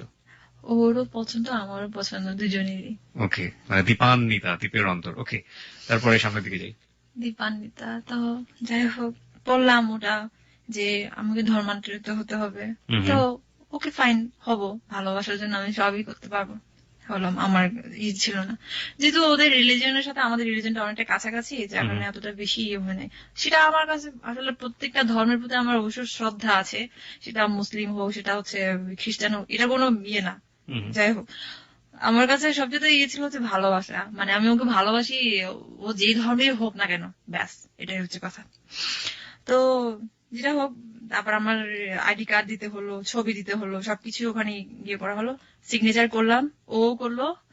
এরপরে তো আমি জানি না, অ্যাকচুয়ালি আমি জানতাম না যে রেজিস্ট্রি বিয়ে কিভাবে কি করতে হয়। ওটাই আমার ফার্স্ট টাইম ছিল এবং ওটাই হয়তো বা লাস্ট টাইম, জানি না। ওরকম আগে কোনো মানে ধারণা ছিল না যে এরকম করতে হয়, ওরকম করতে হয়, সেটাও জানি না। তারপর আমি ওকে জিজ্ঞেস করলাম যে আমাদের কি সাক্ষী লাগবে না, কোনো সমস্যা হবে না? বলছে না, সাক্ষী লাগবে না, কারণ হচ্ছে উকিলটা আমার পরিচিত, তো আমার ফ্রেন্ড, তো ওই জন্য লাগবে না। তো বললাম এটা যদি কোনো প্রবলেম হয়? না, হবে না, কোনো সমস্যা নাই। তারপর আমি অ্যাডভোকেটটাকে বললাম যে আমি কি এক কপি পেতে পারি না এখান থেকে? বলছে দেখো, এখনো তো কাজ শেষ হয় না, কাজটা বাকি আছে, ম্যাজিস্ট্রেটের সিগনেচার লাগবে, দেন আমি আপনাকে একটা কপি দিতে পারবো, বাট আমি এখন দিতে পারছি না।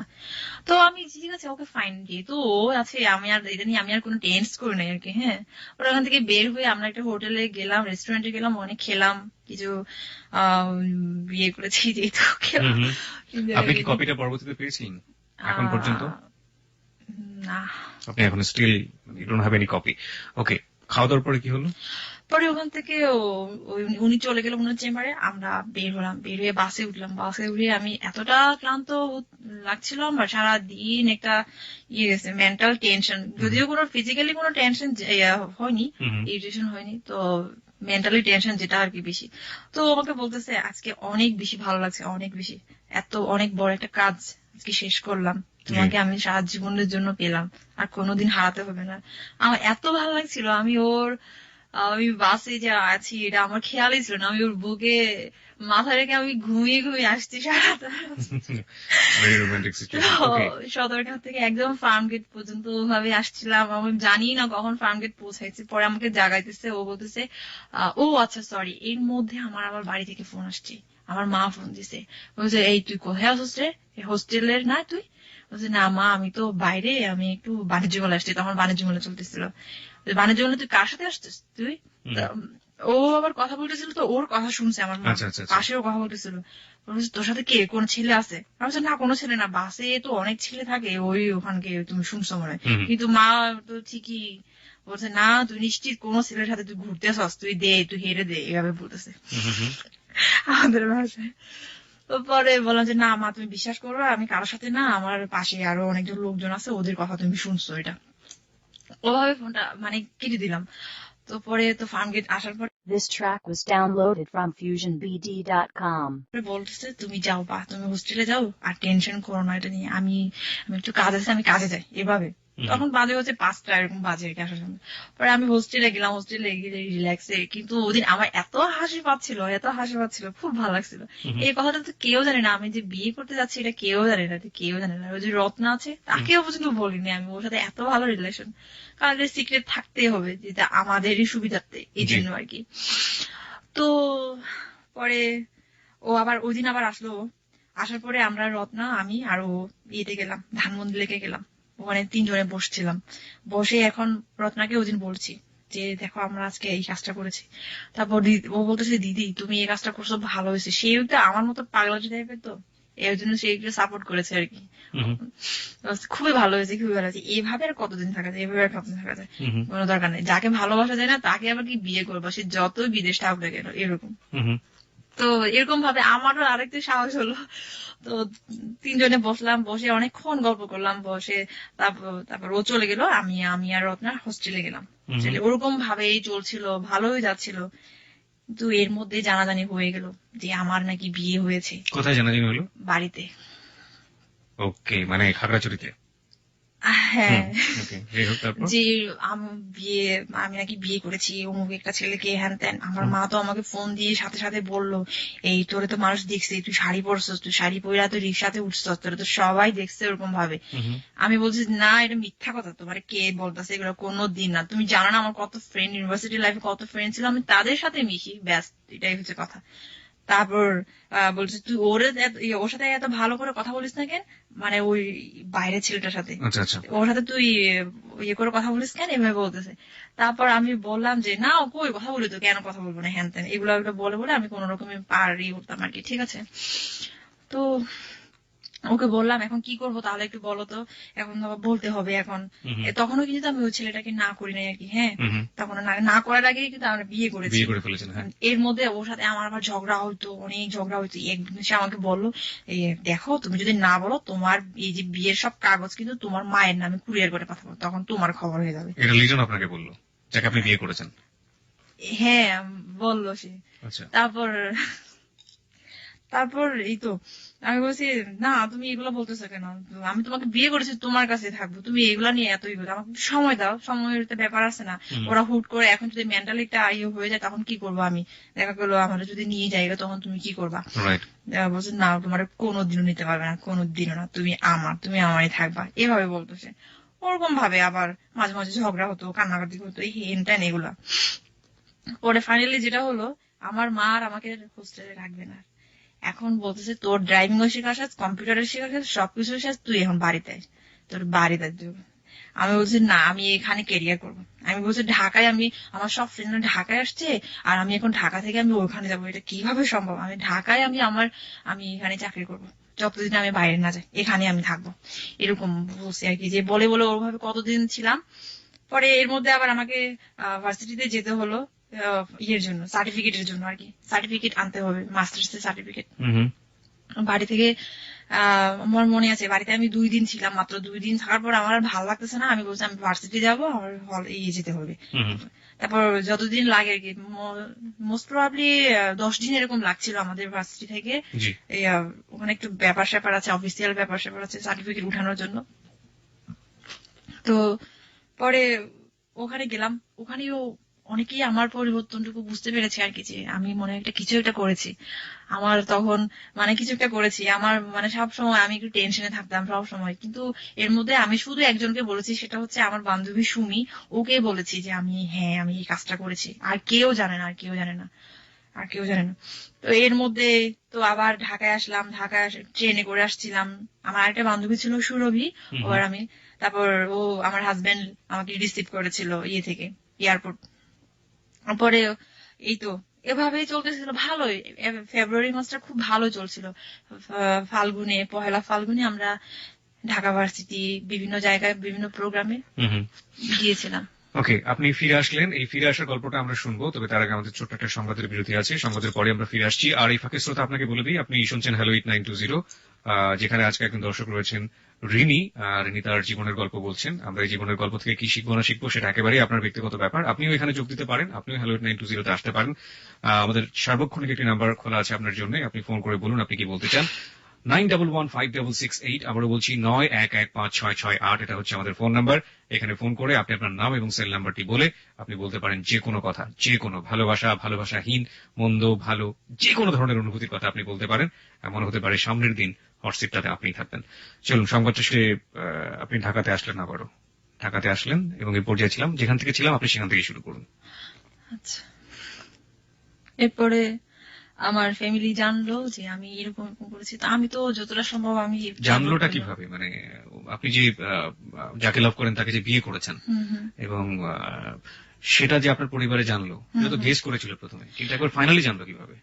প্রথমে আসলে আমি যে এলাকাতে থাকি, ওই এলাকায় আমাদের এলাকার অনেক ছেলে পোলাপাইন থাকে আর কি, পোলাপাইন লোকাল যেটা বলে থাকে।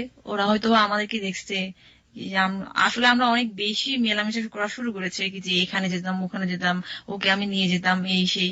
তো যার কারণে এগুলো সবাই অনেক কেউ না কেউ আমাকে ফলো করতো, যে আমি কোথাও যাচ্ছি কি করতেছি, টাইম টু টাইম এগুলো আমার ফ্যামিলিতে সবকিছুই বলেছে। তো যার কারণে আমার ফ্যামিলি আমার উপর আরো বেশি একদম করা শুরু করছে, ঠিক আছে। তো ফাইনালি যেটা হলো, জানুয়ারিতে আমি ওই ছেলেটাকে একদমই টোটালি অ্যাভয়েড করা শুরু করেছি, যে আমি আর না, যার সাথে আপনার এনগেজমেন্ট হয়েছিল। আর না, সম্ভব না আর। তো ফেব্রুয়ারিতে আসলো, ওই যে আমরা বিভিন্ন ইয়েতে গেলাম, পয়লা ফাল্গুনে বিভিন্ন প্রোগ্রামে গিয়েছি, ও আমাকে নিয়ে গেছে। তারপর 14ই ফেব্রুয়ারি ভ্যালেন্টাইন্স ডে, আমার মনে আছে 2010-এ ভ্যালেন্টাইন্স ডে আমরা গিয়েছিলাম হচ্ছে আশুলিয়াতে গিয়েছিলাম। আমার অনেক দিনের ইচ্ছা ছিল যে আশুলিয়া যাব, তো আমাকে বলল আজকে আমরা আশুলিয়া যাব, তা আমাকে নিয়ে গেছে। ওই দিন আমি ওই ছেলেটাকে বলেছি যে আমার পক্ষে তোমাকে বিয়ে করা সম্ভব না, আপনাকে বিয়ে করা সম্ভব না, আপনি কাইন্ডলি আপনার ফ্যামিলিকে বোঝান আর আমি আমার ফ্যামিলিকে। তো এখন ওই ছেলে কি করেছে, সাথে সাথে আমার মা বাবা সবাইকে জানিয়েছে যে এরকম আমি এরকম করছি, এই অবস্থা, আপনারা একটা কিছুটা করেন। তো যেটা হলো, ওরকম চিন্তার মধ্যেই আমাদের দিনটা অনেক ভালোই গেল, ভ্যালেন্টাইন্স ডে ভালোবাসার দিন ভালোই গেল। তো বিকেলের আগে আমরা চলে আসলাম। এর মধ্যে কিন্তু অনেক কিছুই হয়ে গেছে, আমাকে ফোন দিচ্ছে, এই তো দিচ্ছে বারবার বাড়ি থেকে। তারপর তখনকার আমার শাশুড়ি, আমার মাদার ইন ল যেটা, উনি আমাকে ফোন করছে। তো আমি বিভিন্ন ভাবে অ্যাভয়েড করছি। ফাইনালি যেটা হলো, আমি মাকে বললাম, মা আমার পক্ষে এই বিয়েটা করা সম্ভব না, আই এম সরি। তো আমার মা বললো কেন?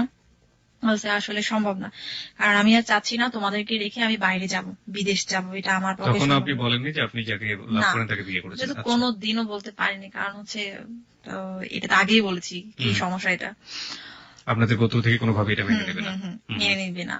তো যাই হোক, ওরকম ভাবে আমি মাকে বলে বলে এটা সেটা বলে বলে যে আমি এখানে থাকবো, এখানে আমি ক্যারিয়ার করবো, হ্যান ত্যান, আমার কি এডুকেশনাল কোয়ালিফিকেশন কি, এর মধ্যে কিন্তু আমাদের রেজাল্টও হয়েছে যে আমি ফার্স্ট ক্লাস পেয়েছি, সবকিছু হয়েছে। তো আমি বিভিন্ন জায়গায় অলরেডি আমি ট্রাই করতেছি যে ব্যাংকে হ্যান ত্যান কোথাও আর কি। তারপর কি হলো, ফেব্রুয়ারি 20 তারিখে আমার মা বাবা দুজনেই আসলো, আমাকে কোনো কিছু না বলে, একদম ঢাকাতে। আমাকে কোনো কিছু না বলে আসলো, আমাকে চলে যেতে হবে হোস্টেল থেকে, আমাকে রাখবে না আর এখানে, আমার সবকিছু শেষ, মানে সব কোর্স টোর্স কমপ্লিট করা শেষ, এখন আমাকে ঢাকা থেকে বাড়িতে নিয়ে যাবে। তা আমি তো ওকে বললাম, ঠিক, আমি মাকে বললাম যে হ্যাঁ আমি যাব, কিন্তু আমাকে একটা দিন সময় দাও, আমার তো জিনিসপত্র আছে, আমি এগুলো গুছাতে হবে। আচ্ছা না, তোমার কোনো কিছু গুছাইতে হবে না, তুমি আজকেই সবকিছু করে আমরা গাড়ি একটা ভাড়া করে আমি চলে যাবো, এরকম। তো আমি ওকে বললাম যে দেখো আমার বাবা আসছে, এখন কি করবো? তারপর সে বলছে ঠিক আছে তুমি তাহলে একটা জায়গায় আসো, ওখানে আমরা দেখা করি। ওই দিন ওর সাথে আমার দেখা হয়েছিল কিছু সময়ের জন্য। তারপর আমাকে বললো সমস্যা নেই, আমার পরীক্ষা তো শুরু হবে, এই পরীক্ষাটা তুমি বাড়িতে থাকো, একটা মাস বাড়িতে থাকো, এরপরে আমরা বাসা নিয়ে আমরা থাকবো, এরকম ভাবে আর কি, বাসা নিব। তো পরে আমি বাড়িতে গেলাম, অনেক মন খারাপ করে বাড়িতে নিয়ে গেল আমাকে। কোন রকমে মনে হয় আমি 26 দিন ছিলাম বাড়িতে, এক মাসও থাকতে পারিনি। ওই পরীক্ষার একটা বাকি ছিল আবার। এর মধ্যে তো আমি ওর সাথে কন্টিনিউ ফোনে কথা হতো, কন্টিনিউ। এর মা আমার এটা লক্ষ্য করেছে যে আমি কারো না কারোর সাথে আমি ইনভলভ হয়ে গেছি। তারপর আমাকে মা একদিন জিজ্ঞেস করলো, মানে সবসময় তো জিজ্ঞেস করে, আমি অ্যাভয়েড করি আর কি, যে না এমনিতে ফ্রেন্ডের সাথে কথা বলি, হ্যান ত্যান এগুলো বলে বলে। তারপর এমনও দিন আসছে যে ফিস ফিস করে কথা বলতে হয়েছে, আর মানে ফোনটা আমার কাছ থেকে কেড়ে নিতে চাইছিল এরকম। পরে আমি বললাম যে ফোন কথা বলা একটু কমাই দিই। এর মধ্যে সে আমাকে টাকা পাঠাইছে, কুরিয়ারে করে টাকা পাঠাইতো আমারে। আমার বলছে তুমি এখন আমার বউ, তোমার বাবা মার কাছ থেকে কোনো টাকা নিবা না, এখন আমি এখন ইয়ে করবো। তো যাই হোক, ও আমাকে টাকা পাঠাতো 1000, বাড়ি যাওয়া পারে আর কি বাড়িতে। ওরকম ভাবে আমি কোন রকম আমি সুযোগ খুঁজতেছিলাম যে আমি বাড়ি থেকে আমি চলে আসবো বেগেন বেগেস। তো মাকে বললাম, মা দেখো আমার একটা ইন্টারভিউ ডেট পড়েছে এরকম একটা ইয়েতে, আমার তো ঢাকায় যেতে হবে। আমার মা বলতেছে না, তোর ঢাকায় যাইতে হবে না, তুই এখান থেকে তুই চাকরি করবি। আমার মা বলে টাকা দিলে কোনো সমস্যা হয় না, এখন তো ইন্টারভিউ ভালো ভালো যে বিভিন্ন ইয়েগুলো আর কি, ওগুলাতে বলে কি যে টাকা দিলে এখন কোনো কিছু হয় না, টাকা দিলে এখন এই সবকিছু হয় এখন, তোমার কোনো কিছু করতে হবে না, মানে আমার টোটালি হচ্ছে আমাকে ঢাকায় ছাড়বে না এরকম, যেহেতু বুঝতে পেরেছি যে আমি এরকম একটা ইনভলভ হয়ে যাচ্ছি। তো ফাইনালি যেটা হলো, বাড়িতে ওইদিন কেউ ছিল না, আমি আমার লাগেজ নিয়ে আমি চলে আসলাম। আমি শুধু আমার ভাইকে বলে আসলাম, দেখ আমার একটা ইন্টারভিউ ডেট পড়েছে, আমার 2 দিনের মধ্যে আমি ঢাকা জানাইনি। তো পরে আসার পরে ওরা বাসায় আসার পরে হয়তো ভাবছে যে আমি ওদের সাথে যোগাযোগ করবো, কিন্তু আমি ঢাকায় এসে ওদের সাথে যোগাযোগ করিনি, আমার ফোন নাম্বার বন্ধ করে দিয়েছি। এর মধ্যে আমি আবার হোস্টেলে উঠলাম, আগের হোস্টেলে উঠার পরে এর মধ্যে জানাজানি হয়ে গেছে আমি নাকি ওই ছেলেটাকে বিয়ে করে আমি সংসার করতে আসছি, হ্যান ত্যান এগুলা। তো জানাজানি হয়ে গেল। তো আমাকে অলরেডি চোখে চোখে রাখতো, ফলো করতো আর কি এখানকার ছেলে এগুলো। আমি এখানকার ছেলে বলতে আপনি আসলে কোন ধরনের ছেলের কথা বলছেন? আপনাদের কমিউনিটি, হ্যাঁ আমাদের কমিউনিটি, আপনাদের কমিউনিটি যে ছেলেগুলো সেগুলো চাইতো না যে আপনি হ্যাঁ বাঙালি ছেলের সাথে মেশেন? হ্যাঁ হ্যাঁ মিশে। তো ফাইনালি যেটা হয়েছে ওটা তো জানাজানি হয়েছে, আমি বিয়ে করেছি। এটা কেউ না কেউ হয়তো দেখেছে যে আমি শাড়ি পরেছি, এটা তো সত্যি কথা, যদিও আমি অস্বীকার করেছি, কিন্তু এটা তো সত্যি কথা। তো যেটা হলো, আমাকে এর মধ্যে একটা হোস্টেলেও রাখলো সে, আমি বলতে চাচ্ছি না লোকেশনটা, ফার্ম গেটের কাছাকাছি। তো যাই হোক একটা হোস্টেলে রাখলো, ওখানে আমি মাত্র 3 দিন ছিলাম। মানে এর মধ্যে আমার আবার একটু সমস্যা হয়েছিল, দাঁতের সমস্যা। দাঁতের সমস্যার কারণে সে আমাকে ধানমন্ডিতে একটা ইয়েতে হসপিটালে নিয়ে গেল, ডেন্টাল ক্লিনিকে আর কি। তো ওখান থেকে অ্যাপয়েন্টমেন্ট সবকিছু নিলাম, ড্রেসিং করালাম। তারপরের দিন ছিল আমার হচ্ছে দাঁত করার আর কি, রুট ক্যানেল।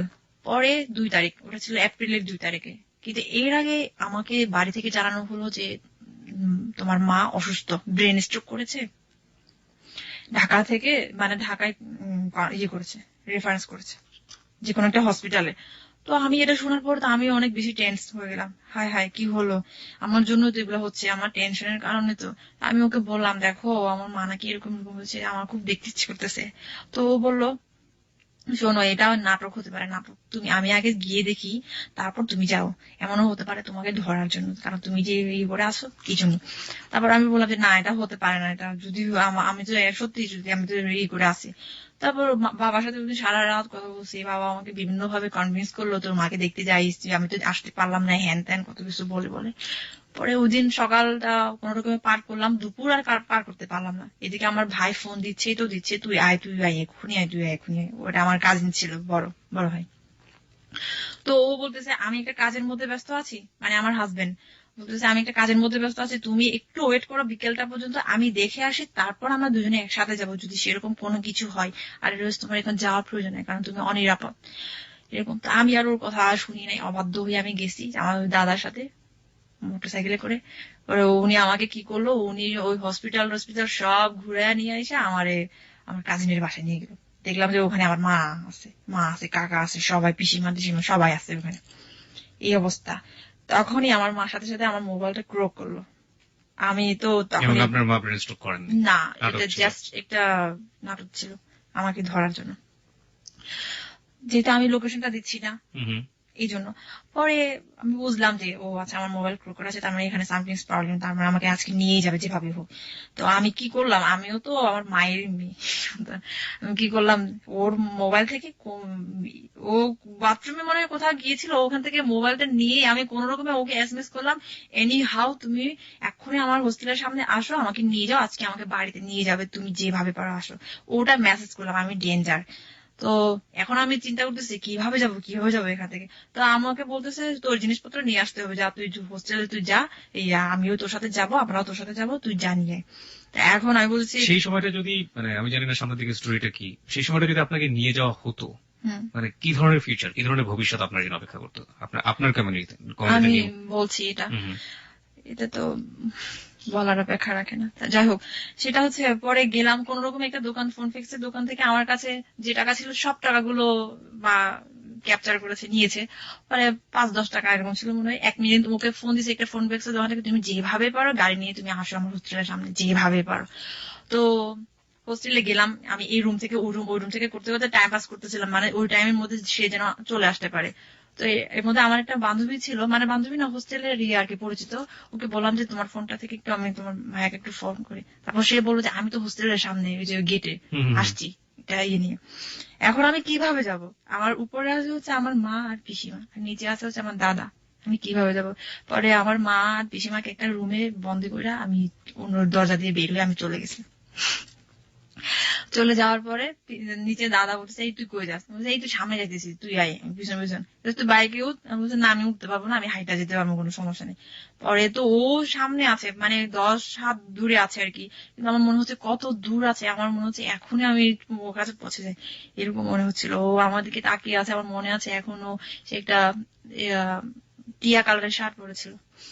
তারপর গেলাম, সিএনজি ভাড়া করে আসছিল, সিএনজিতে উঠলাম, উঠার পর একটু একটু মনে হয় গিয়েছি, যাওয়ার পরে আমার দাদা আমাদেরকে ধরে ফেললো, সিএনজিটা ইয়ে করলো, আটকালো। আটকানোর পরে সিএনজি ওয়ালা বলতেছে এখানে মনে হয় সমস্যা আছে, ভাইজান আপনারা নামেন, আমি আপনাদেরকে আর নিতে পারছি না। এখন কিচ্ছু করার নেই, বাধ্য হয়ে আমরা নামলাম, দুজনের হাত শক্ত ভাবে ধরে আছি। সে আমাকে বলছে কোনো ভাবে তুমি আমার হাত ছাড়বে না। তারপর আমি তো কান্না শুরু করে দিচ্ছি এখানে। আমার মা পিসিমা অলরেডি চলে আসছে। এখন আমরা বলতেছি, তারপর আমার ভাই বলতেছে, এই আমার হাজবেন্ড কে বলতেছে, তুই এরে কোথায় নিয়ে যাস, আমার বোনটারে তুই কোথায় নিয়ে যাস? হ্যাঁ, তারপর চিল্লাচিল্লি করতেছে, এই ভাই লোকজন শোনেন শোনেন, আমার বোনটারে সে ধরে নিয়ে যাইতেছে, এরকম ভাবে মানুষজন জোর করতেছে। তারপর অনেকেই আসছে, দোকানদার কত কিছু আসছে ওখানে, যারা যারা ছিল পথচারী তারাও আসছে। পরে আমি বললাম যে না না, ও আমাকে ধরে নিয়ে যাচ্ছে না, আমরা বিয়ে করেছি, দুজন দুজনকে অনেক ভালোবাসে, আমরা চলে যাচ্ছি, ওরা আমাদেরকে ডিস্টার্ব করছে। তারপর এর মধ্যে ওরাও একটু ইয়ে হলো, হ্যাঁ ওরা তো ভালোবাসে, তারা চলে যাক এরকম ভাবে। কিন্তু এর মধ্যে আমার ভাইটা ইয়ে করলো, যে যেটা বলে আর কি, যে না না ও কিন্তু অমুক ধর্মের, মানে অমুক, এভাবে বুঝেছে। তারপর ওই লোকগুলো আরো বেশি ইয়ে হয়ে গেল। তারপর বলে যে ঠিক আছে, এখানে একটা ব্যবস্থা করতে হবে, বিচার করতে হবে। অমুক ধর্মের মানে ওই ছেলেটার রিলিজিয়ন নিয়ে কিছু একটা বললো? রিলিজিয়নের, হ্যাঁ হ্যাঁ। মানে এটা কেন বললো? যাতে লোকজন তার যেটা উপর চড়া লোকজন হয়? তার উপর জোর হয়, এটা হয় যেন আমাকে আটকে রাখতে পারে।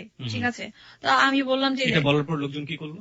হ্যাঁ, লোকজন ঠিকই তাই করলো, এরকম করলো যে এখানে তো মুরব্বী আছে, যেহেতু ওই মেয়েটা এখানেই থাকে, তাহলে তো নিশ্চয়ই এলাকারই একটা সমস্যা, তো এটা আমরা এভাবে ইয়ে করবো, লোকজনগুলো বললো। মানে আপনার বরের উপরে তারা চড়া হলো? হ্যাঁ, জ্বর হলো। ঠিক আছে, পরে ওখান থেকে আমরা দৌড়ি একদম দুজন দুজনকে ধরছি, তো ধরছি একদম সিনেমেটিক কাহিনীর মতো, পিছনে ওরা আসতেছে দৌড়াই দৌড়ে, আমরা যাচ্ছি সামনে সামনে, এরকম ভাবে আমরা চাচ্ছিলাম যে কোনো রাস্তা ফাঁকা থাকলে আমরা সেদিক দিয়ে বের হয়ে যাবো, এরকম। কিন্তু হোস্টেলের সামনে এই কাহিনী? হ্যাঁ, হোস্টেলের সামনেই। তারপর ওখান থেকে কমিউনিটি পুলিশ আসলো, আসার পরে আমাদেরকে ধরে ফেললো, ধরার পরে ওখানে একটা সালিশ কেন্দ্র আছে, ওই সালিশ কেন্দ্রে নিয়ে যাওয়া হলো আমাদেরকে দুজনকে। ওখানে তো এর মধ্যে আমাদের কাকা, যা মানে আত্মীয় স্বজন যারা যারা আছে ঢাকায়, সবাইকে কল করা হয়েছে, সবাই আসছে। এবং আমাদের কমিউনিটির হলে 200 থেকে 250 ছেলে আসছে, এরকম আসছে। এই ধরনের ঘটনা শোনার পরে সব তো এখন তো যেহেতু ফোনে সবকিছুই হয়, এখন কোনো সমস্যা নেই। তো যাই হোক, আসার পরে ওখানে আমাদেরকে রাখলো সালিশ কেন্দ্রে। ওখানকার পাড়ার মুরব্বী আসলো, চেয়ারম্যান যে আসে, তারপর আসলো। আসার পরে ওরা বলতেছে, সবকিছু জানাজানি হয়ে গেল, আমাকে মানে কি বলবো, জানাজানি হয়ে গেল। ওখানে জিজ্ঞেস করতেছে মেয়েটার নাম কি, হ্যান ত্যান, ছেলেটার নাম কি, সবকিছু। তারপর বয়স সবকিছু জিজ্ঞেস করলো, আমরা কি করেছি, বিয়ে করেছি, সবকিছুই। তারপর এখন ওরা বলতেছে না, তারা তো ঠিক আছে, ওরা যেহেতু প্রাপ্তবয়স্ক বিয়ে করেছে, এখানে তো আর বাধা দেওয়ার কিছুই নাই, আপনারা তো এখানে আর কিছু করতে পারবেন না। আমার মা বাবা মানে কাকা পিসিমাদেরকে বলতেছে। তো আমার মা কিছুতেই মানতে পারে না, কোন রকমে এটা মানা যাবে না, আমার মেয়েকে আমি নিয়ে যাবো যেভাবেই হোক। এখন আমাকে জিজ্ঞেস করছে ওই লোকটা, মানে এত মানুষের সামনে, মহিলা আপনার কি হয়? আমি তখন বলেছিলাম আমার আমার কেউ হয় না, আমি ওনাকে চিনি না। আমি আমার মাকে পর্যন্ত অস্বীকার করেছি তখন, বলছি না কেউ না। পরে আমাকে অনেক জোরে একটা থাপ্পড় দিল, এতগুলো মানুষের সামনে আমাকে চুল ধরে টানলো কত। আমি আমার হাজবেন্ড কে জড়াই ধরে আসছে, তো ধরে আসছে এত মানুষের সামনে। আমার লজ্জা ভয় ভীতি কোনো কিছু ছিল না তখন, মানে কোনো কিছু না। আমি জানি আমাকে নিয়ে গেলে আমার কি পরিণত হবে সেটা তো আমি খুব ভালো করে জানি, কারণ আমি ছোটবেলা থেকে ওই কমিউনিটিতে বড় হয়েছি, দেখেছি এর আগেও অনেক কিছুই। তো ওটা তো, কিন্তু দুর্ভাগ্য আমাদের, যদিও সবকিছুই আমাদের পক্ষে ছিল। এরপরে পুলিশ আসলো, তেজগাঁও থানার পুলিশ আসলো। আসার পরে তো পুলিশ এসেও বললো যে না, ওরা তো ঠিক আছে, ওরা প্রাপ্তবয়স্ক, ওরা বিয়ে, সমস্যা নাই তো। কিন্তু মানে এখন যেটা হয় আর কি, ক্ষমতার জোর থাকলে আসলে কোনো কিছুই হয় না, আইনও এখানে হার মানে।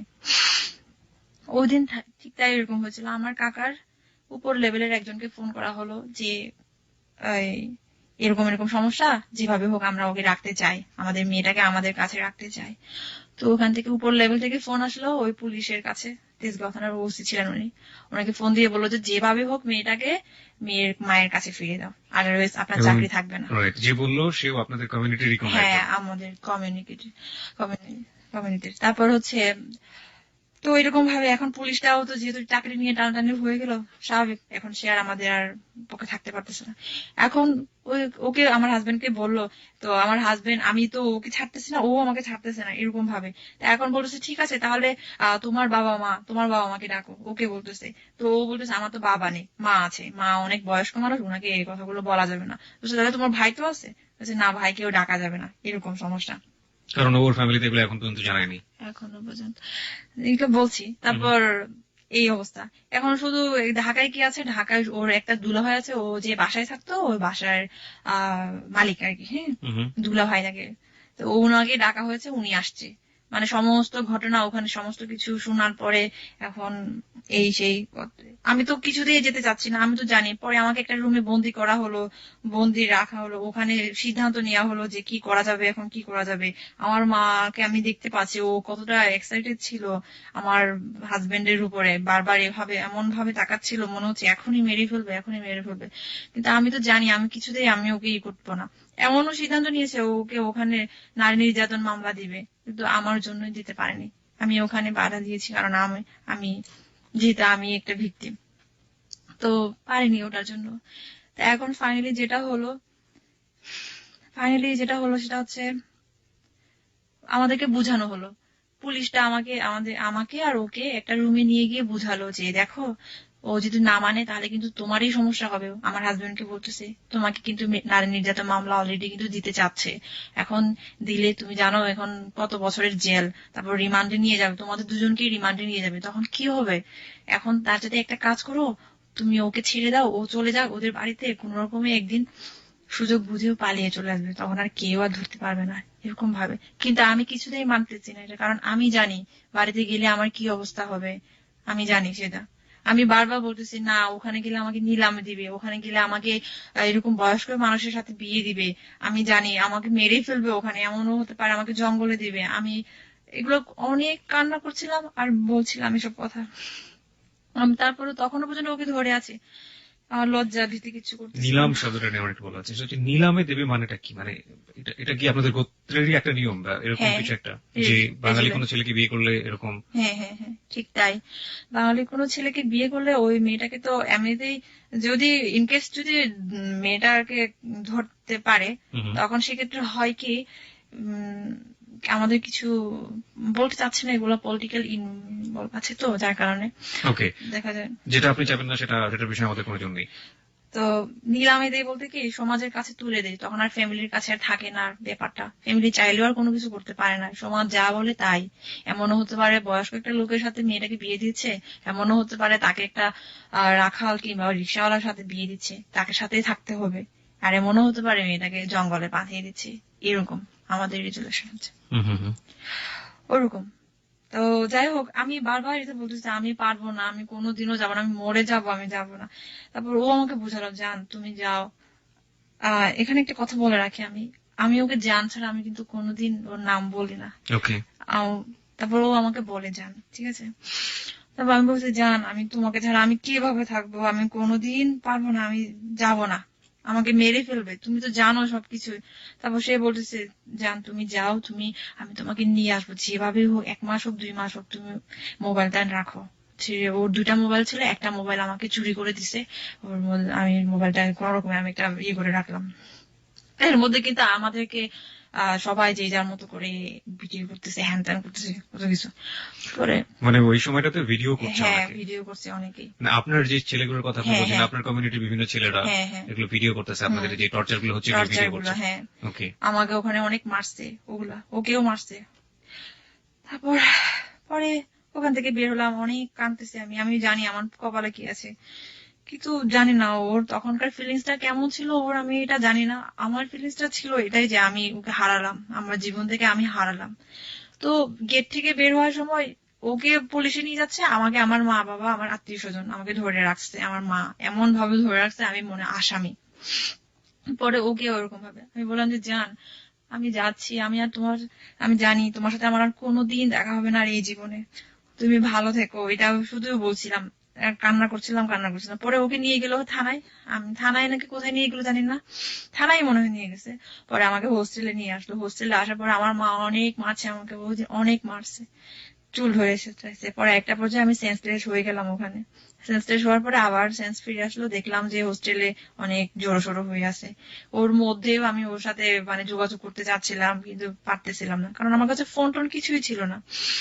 পরে আমি জানি, পরে ওখান থেকে সার্টিফিকেট সবকিছু নিয়ে বের করা হলো আমাকে। একসাথে রিক্সায় উঠলাম, কাকা, আমি আর আমার মা।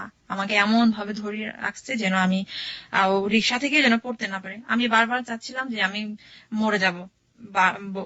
রাস্তায় অনেক বড় বড় ট্রাক গাড়ি যাচ্ছে, তো ওখানে আমি পড়ে যেতে চাচ্ছিলাম, মানে আমি নিজে থেকেই আমি বাঁচবো না আর এরকম। তো আমাকে এমন ভাবে ধরছে যে যেন আমি পড়তে না পারি এরকম। পরে বাসায় নিয়ে যাওয়ার পর, বাসায় নিয়ে গেল, বাসায় নিয়ে যাওয়ার পরে আমি শুধু কান্না করতেছি কান্না করতেছি। আমাদের অনেক লোকজন আসছে, ওখানে আমাকে অনেক কিছুই বলতেছে যে এত শিক্ষিত একটা মেয়ে, এত ইয়ে মেয়ে, কিভাবে এই কাজটা করতে পারলো, এটা তো সম্ভব না, ওকে তো এর চেয়ে আরো বেশি ইয়ে করা উচিত।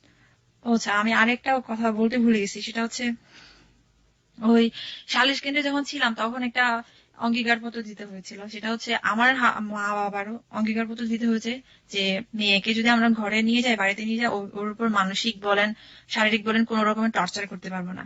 আর আমার হাজবেন্ডের ওর দিতে হয়েছিল হচ্ছে এরকম যে মেয়েকে, এই মেয়েটাকে ওর বাবা মার অমতে কিংবা ওর অমতে আমি আর কোনোদিন ওকে নিয়ে আসতে পারবো না, যদি নিয়ে আসি তাহলে আমার এ ধরনের সমস্যা হবে। আচ্ছা। সিগনেচার টিগনেচার সবকিছু দিতে হয়েছে, আমারও দিতে হয়েছে, ওরও দিতে হয়েছে। কিন্তু এগুলো তো আর কে মানে, এসব কথা আর কে মানে, আমার বাবা মা তো মানেই নাই। যে অত্যাচার বলেন যেটা বলেন আর কি। কোন রকমে ওই কাজিনের বাসায় নিয়ে গেলো, আমি কান্না করতেছি অনেক। আমি আমার মাকে বলতেছি, মা দেখো তোমার সাথে আমার একটা গোপন কথা আছে। তারপর মা বলছে, কি কথা বলো, বলতেছে আমার সাথে কথাই বলতে যাচ্ছে না এরকম। তারপর আমি বললাম যে মা দেখো, আমি আমি আমি আমি যাব না, তুমি আমাকে নিয়ে কি করবা, আমি তো একদম নষ্ট হয়ে গেছি। বললাম যে আমার শরীর, আমার আমার গর্ভে ওর সন্তান, বেবি আসছে। আমি তো, এটা কি সত্য ছিল? হ্যাঁ, এটা সত্য ছিল। কিন্তু তখনও পর্যন্ত আমি জানতাম না আর কি যে আমার একটা ইয়ে ছিল আর কি। আমি বলেছিলাম এই কারণে যে আমি যেন আমি রেহাই পাই, তারপরও যেন আমাকে যেন, তারপরও মা এটলিস্ট মেয়ে তো এরকম ভাবে যেন আমাকে ইয়ে করে। মানে আপনি এটা বলেছিলেন কিন্তু আপনি নিশ্চিত ছিলেন না, হ্যাঁ, পরবর্তীতে হ্যাঁ, সত্যই ছিল? পরবর্তীতে সত্যই ছিল। পরে ওভাবে আমাকে নিয়ে গেল। ওটা শোনার পর তো আরো বেশি ক্রেজি হয়ে গেল আমার উপর। না, এই রক্তকে জীবনেও আমরা নিব না এরকম ভাবে আর কি, প্রয়োজনে আমার মেরে ফেলবে এই অবস্থা। পরে বাড়িতে নিয়ে গেল, বাড়িতে সারা রাত পাহারা দিয়ে দিয়ে নিয়ে গেল, পুলিশ টুলিশ পাহারা দিয়ে, যেন ও কোনো সমস্যা কোনো করতে না পারে এরকম পাহারা দিয়ে নিয়ে যাওয়ার পরে এমনও চেষ্টা করেছি আমি, জানলা খোলা ছিল, জানলা দিয়ে আমি বাস থেকে আমি লাফ দিতে চেয়েছিলাম যাওয়ার সময় এরকম। এরকম এমনও চেষ্টা করেছি, কিন্তু ওটা পারি নাই। আমার পিসিমা সব সময় আমার সাথে একদমই টোটালি চোখের পাতা এক করে নাই, সারা রাত ওই দিন আমাকে পাহারা দিচ্ছে, গাইড দিচ্ছে। পরে ওরকম ভাবে বাড়িতে নিয়ে গেলো, সকাল হলো, প্রথমে কাকার বাসায়। কাকার বাসায় আমাকে অনেক অত্যাচার করা হলো, অনেক, ভাত পর্যন্ত খেতে দেয় না, অনেক এমন ভাবে। তারপর আমার মা যখনই ওটা শুনতে পারলো যে আমি এরকম কনসিভ করেছি এই সেই, এগুলা বলতেছে তুই এরকম একটা পাপী মেয়ে, তোরে এই দুনিয়াতে রাখা উচিত না, তোরে আজকেই মেরে ফেলা উচিত, তোরে এরকম এগুলা, এই রক্তগুলা অজাতের রক্ত, হ্যান ত্যান, এগুলা বলে বলে অনেক কিছুই বকা দিচ্ছে আমাকে, অনেক কিছুই। মানে আমাকে গোসল করতে দিচ্ছে না, আমাকে ভাত খাইতে দিচ্ছে না, আমি কি অবস্থার মধ্যে, মার তার, আমার চুল টুল একদম এলোমেলো, সব অনেক কিছু এই অবস্থা, কাপড় চোপড় ছিঁড়া। এর মধ্যে বাথরুমে গেলাম, বাথরুমে গেলেও সাথে সাথে আরেকজন যাবে এই অবস্থায়, যেন আমি ওরা ধারণা করেছিল যে আমার কাছে ফোন আছে কিনা, ফোন আছে, বাট আমি বডি চেক করতে দিই না ওদেরকে, যার কারণে ওরা আমার কাছে মোবাইল যে ছিল সেটা ওরা ধরতে পারেনি। তো এর মধ্যে বাথরুমে গিয়ে আমি ওর সাথে ফিস ফিস করে কথা বলতাম, মেসেজ দিতাম এরকম ভাবে, কিন্তু ফোনটা তো হ্যাম্পার হচ্ছিল, যে পানি ইয়ে হচ্ছিল, ভিজে যাচ্ছিল, যার কারণে। তারপর ওভাবে আমাকে বাড়িতে নিয়ে গেল। প্রথমে তো কাকার বাসায়, কাকার বাসা থেকে রাত্রে আমাকে বাড়িতে নিয়ে গেল, যেন এলাকার তো জানাজানি হয়ে গেছে। বাড়িতে নিয়ে যাওয়ার পরে আমাকে অনেক মারলো, কাকাই মারছে আমাকে, মা মারছে। পরে এভাবে আমার বন্দি জীবন শুরু হলো। প্রায় 7 মাস ছিলাম বন্দি, একদম পৃথিবীর থেকে বাইরে, গৃহবন্দী যেটা বলে। এর মধ্যে ওর সাথে আমার যোগাযোগ হতো, ফোনে যোগাযোগ হতো, টাইম টু টাইম সবকিছুই বলতাম, ও ও জানার চেষ্টা করতো সবকিছুই। এর মধ্যে ফোনটা আবার নষ্ট হয়ে গেল, পানি যেহেতু ভিজে গেছে, ডিসপ্লে নষ্ট হয়ে গেল। তারপর কিভাবে কি করা যায়, এখন আমি কি করব, আমাকে সাহায্য করার তো কেউ নাই, আমাকে কে করবে। এর মধ্যে অবশ্য আমি অনেকের হেল্প পেয়েছি, আমি বলতে চাচ্ছি না তাদের নাম, সমস্যা আছে এই জন্য। তো যাই হোক, ফাইনালি যেটা হলো, এখন আমার বেবিটাকে নষ্ট করাবে। আমি তো তখনও পর্যন্ত কিন্তু আমি শিওর ছিলাম না। যেদিন 1 মাস হওয়ার পরে আমার মা আমার জন্য একটা ইয়ে নিয়ে আসলো, চেক করার জন্য আর কি। পরে দেখলো যে হ্যাঁ এটা সত্যি।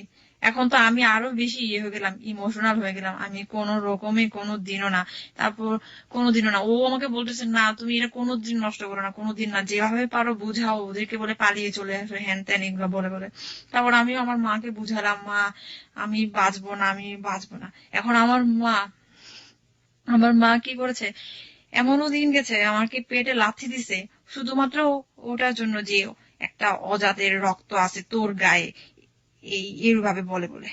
পরে আমাকে অনেক লাথি দিত, মা পেটে লাথি দিত যেন আমি করি। পরে আমার বাবাকে আমি বলেছি, আমার বাবাকে পর্যন্ত বলেছি নির্লজ্জের মতো, বাবা আমার শরীরে তো ওরই রক্ত আছে, আমাকে ছেড়ে দাও না, আমার ভবিষ্যতে আমি নিজে গড়বো, আমি চলে যাব ওর কাছে। কিন্তু বলে কি না, তোরে এখানে রাখবো, এখানে রাখা তোরে আরেকটা ছেলের সাথে বিয়ে দিব, ব্যাস এটা হচ্ছে কথা।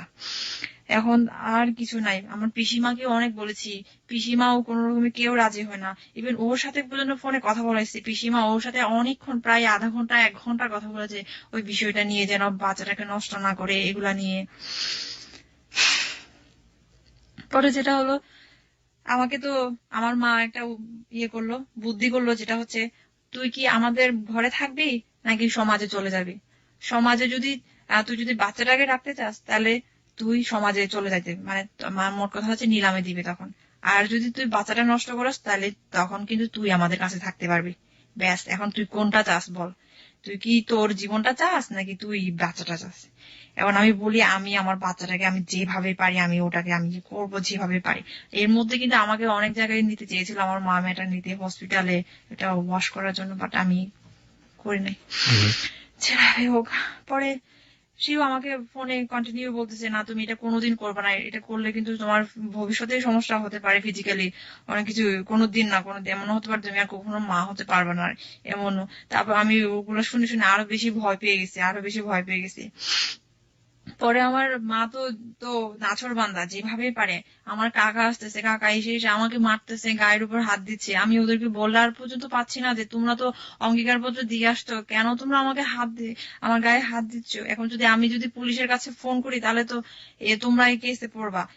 এইগুলা পর্যন্ত বলেছি আমি। পরে আমার মা বলেছে ওগুলা কিচ্ছু ছিল না, ওগুলো একটা অভিনয় ছিল, জাস্ট কিছুই না, তোকে নিয়ে আসার জন্য তোরে মারবো না। বারবার একটা জিনিস আসছে, সেটা হচ্ছে মার কথা আসছে, মানে যেখানে আসলে বাবার থাকার কথা সেখানে মা। অ্যাকচুয়ালি আমাদের ফ্যামিলিতে আমার মাটাই একটু বেশি, মানে আপনাদের কমিউনিটিতে মাটাই প্রাধান্যটা বেশি। আমাদের কমিউনিটি বলতে কি, মানে এক একজনের ফ্যামিলি এক এক ধরনের, তো আমাদের ফ্যামিলিতে হচ্ছে আমার মা একটু প্রাধান্য বেশি আর কি। তো যাই হোক, বাবাও আছে কিন্তু বাবা একটু শান্তশিষ্ট, আমার মা বেশি ক্রেজি, একদম অনেক বেশি এক্সাইটেড। তো যাই হোক, যেটা হোক, উনিও অনেক মানুষের সাথে মিশে সমিতি টমিতি করে, এই জন্য হয়তো বা অনেক এরকম আমার মা। তো যেটা হচ্ছে ফাইনালি আমার জন্য একটা ওষুধ নিয়ে আসলো, গাইনোকোসিড নামে একটা ওষুধ নিয়ে আসলো। ওটা ওদের সামনেই আমাকে খেতে হলো। বিশ্বাস করে না যে আমি খাবো কিনা, এটা ওদের সামনে আমাকে খেতে হলো। তো আর কি করা, সব শেষ, যেটুকু আশা ছিল সব শেষ। পরে ওভাবে আমাকে গ্রামে পাঠালো, গ্রামের জঙ্গলের মধ্যে থেকে আমি ওকে ফোন দিতাম, ফোন দিয়ে ওর সাথে কথা হতো। এর মধ্যে 2-3টা ফোন আমি আমার কাছ থেকে কেড়ে নিয়েছে, যেভাবে হোক পেয়েছে। তারপর এর মধ্যে আমি আবার ম্যানেজ করেছি, এগুলো আমি বলতে চাচ্ছি না কিভাবে ম্যানেজ করেছি, কারণ সমস্যা আছে এই জন্য। পরে গ্রামে যাওয়ার পরে ওখানে আমাকে প্রায় 1 মাসের মতো রাখছিল গ্রামে। ইচ্ছে করে গ্রাম থেকে নিয়ে আসে না, গ্রামে তো কোনো নেটওয়ার্ক নেই, কোনো কিছু নেই, যেন আমি ওর সাথে যোগাযোগটা করতে না পারি। আর এগুলা ওকে যেন ভুলে যায়। ওখানে গিয়ে ওকে আমি চিঠি পাঠাতাম, অনেক বড় বড় করে চিঠি পাঠাতাম, কুরিয়ারে করে চিঠি দিতাম অনেক ওর প্রতি। কিন্তু ও জানি কেমন জানি হয়েছিল, প্রথম দিকে ও ভালো হয়েছিল, যোগাযোগটা ভালো করছিল, কিন্তু শেষের দিকে এসে সে কেমন জানি একটু খাপছাড়া হয়ে গেল। আমি ওকে আর আগের মতো করে আর পাচ্ছি না, ও একটু আমাকে অ্যাভয়েড করা শুরু করলো। তখন তখন আমার অনেক বেশি কষ্ট, তো আমার মনে হতো আমি আর বাঁচবো না, এত এত কিছু করলাম, আজকে সে আমার সাথে এরকম করছে। পরে যাই হোক, ওভাবে আসছি, আসার পরে ফাইনালি যেটা হলো অগাস্ট সেপ্টেম্বর, হ্যাঁ অগাস্টের দিকে, অগাস্টে আমি ওর সাথে কথা বলতেছিলাম দুপুরের দিকে। তো আমার ছোট ভাইটা এসে আমাকে দেখলো যে আমি কথা বলতেছি, পিছন থেকে আমাকে এত বড় একটা লাকড়ি আছে ওই যে চুলা জ্বালায়। আপনার ছোট ভাইয়ের বয়সের ডিফারেন্স কত আপনার সাথে? 10 years। আপনার চেয়ে 10 বছরের ছোট। হুম হুম। তো আমাকে পিছন থেকে এমন জোরে মারলো, আমি একদম পড়ে গেলাম, কিন্তু আমি মোবাইলটা হাতছাড়া করি নাই। ও শুনছে কিন্তু আমার একটা কিছু হয়েছে, মানে আমার হাজবেন্ডও শুনেছে। এর মধ্যে তো আমাকে মারলো তো মারলো, আমি মোবাইলটা কিছুতেই হাতছাড়া করি নাই। কি করছে, মোবাইলটা আমি আমার জানলা থেকে আমি পুকুরে ফেলাই দিচ্ছে। পুকুর একটা ছিল পাশে পানি, ওখানে ফেলে দিচ্ছি, তারপরে যেন না দেখে। ওই জন্য আমাকে অনেক মারছে, আমার ভাই এত মারছে। পরে আমি কি করলাম, আমার জীবনটা আর রেখে কি করব। আমি ওই দিন আমাদের বিষ ছিল, ইঁদুর মারার বিষ ছিল, ওই ইঁদুর মারার বিষ খেয়েছি যে মরে যাব আজকে। ইঁদুর মারার বিষ খাওয়ার পরে আমি বমি করছি, সাথে সাথে আবার সেন্সলেস হয়ে পড়ছি। সেন্সলেস হওয়ার পরে আমি আর জানি না কি হয়েছে। পরে যখন সেন্স ফিরে আসলো তখন দেখলাম আমি হসপিটালে, আমাকে ওয়াশ করাচ্ছে। এত কষ্ট হচ্ছিল যখন আমাকে ওয়াশ করাচ্ছিল। তো ওয়াশ করানো হলো, ওখানে হসপিটালে 2 দিন ছিলাম। 2 দিন রাখলো আমাকে। অনেক মানুষ অনেক কথা বলছে, নিন্দা করছে, এটা তো স্বাভাবিক। যারা নিন্দা করছে তারা তো সবাই আপনার গোত্রের মানুষ। আমাদেরই গোত্রের মানুষ। একজন মানুষও কি আপনার পাশে দাঁড়ায়নি? আমার না, আপনাদের গোত্রের কেউ না, নট এ সিঙ্গেল পার্সন। শুধু একজন ছিল, উনি আবার ঢাকার টেক্সটাইল ইউনিভার্সিটির প্রফেসর। উনি বলছিল যে ওকে ছেড়ে দিন না, ওর জন্য তো খারাপ লাগতেছে আমার, ও বেচারি, ও তো মরেই যাবে, ওকে ছেড়ে দিন ছেড়ে দিন, যাকে ভালোবাসে তার। উনিই বলছিল শুধুমাত্র। এই কথা শোনার পরে আমার কাকা বলে কোনো দিনও না, ওকে মেরে ফেলা হবে, তারপর মরে যাক, তারপর ও ছেলের কাছে যাবে না। তারপর আমার মা বলে ওরকম একটা ছেলের সাথে আমার মেয়েকে দিব কোনো দিনও না, যে ছেলে কিনা এইগুলা করে রাস্তার ফকিরের মতো করে ফেরিওয়ালা করে করে বেড়ায়, তার সাথে দেখতে কেমন হ্যান ত্যান কত কিছু বলতো, আমাকে বলতো। আমার এগুলো শুনে আমার অনেক কষ্ট হতো, আমি অনেক কান্না করতাম, প্রতিবাদও করতে পারতাম না। শুধু বলতাম যে আমি ওকে অনেক ভালোবাসি, তোমরা যতই যাই বলো না কেন, কোনো দিনও না। এর মধ্যে ওকে আবার কেস করতে চেয়েছিল ওখান থেকেই। তা আমি বলেছি, আমাকে অনেকবার কনভিন্স করানো হয়েছিল, আমি বলছি কোনোদিনও না, আমাকে মেরে ফেলো, তারপরে তোমরা ওকে কেস করতে পারবে না। শুধুমাত্র আমার কারণে কেস করতে পারে নাই, না হলে কিন্তু কেস হয়ে যেত ব্যাপারটা। তাহলে পরে এর মধ্যে আমাকে হসপিটাল থেকে বাড়িতে নিয়ে আসা হলো। ও জানে এগুলা সব, আমার মানে শুভাকাঙ্ক্ষী আর কি, সে ওকে মেসেজ করে পাঠাইছে, দিদির এই অবস্থা অবস্থা, এগুলা ও জানে এগুলা সব। এর মধ্যে আমি ওকে বললাম যে দেখো আমার আর এখানে থাকা সম্ভব না, তুমি আমাকে কবে নিয়ে যাবা। ও আমাকে এই মাস ওই মাস বলে বলে ওভাবে রাখতে রাখতে ফাইনালি যেটা বলছে, ডিসেম্বর ছাড়া আমি তোমাকে নিয়ে আসতে পারছি না। আপনি যাকে বিয়ে করলেন সে? তারপর আমি বললাম ডিসেম্বর পর্যন্ত আমি কিভাবে থাকবো। এর মধ্যে আমাকে আরেকটা বয়স্ক একটা লোকের সাথে আমার বিয়ে ঠিক করেছে, যে কিনা সুইজারল্যান্ডে থাকে।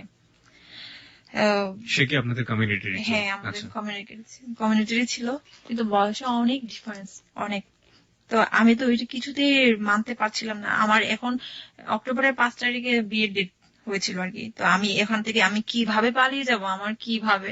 এখন ওর সাথে আমার আবার রিলেশনটা খারাপ হয়ে গেছিল, ও চাচ্ছে না যে আমি ঢাকায় ব্যাক করিয়ে দাও, হয়তো বা কোনো কারণেই হোক, চাচ্ছে না, পরে এভাবে হোক।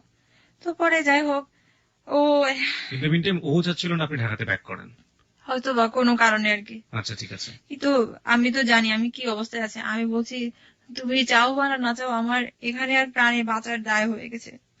আমার এখানে আর কেউ না, আমার মাও নেই আমার কাছে। পরে যে মা আমাকে আদর করতো, সেই মা আমাকে কোনোদিনও আর ভাত খাইতে ডাকেনি, কোনোদিনও না। আমি মানে মানুষ কুকুর পাললেও কুকুরকে অনেক বেশি ইয়ে করে, আমি ওরকম ছিলাম ফ্যামিলিতে, এত ফেলনা ছিলাম। পরে যেটা হলো,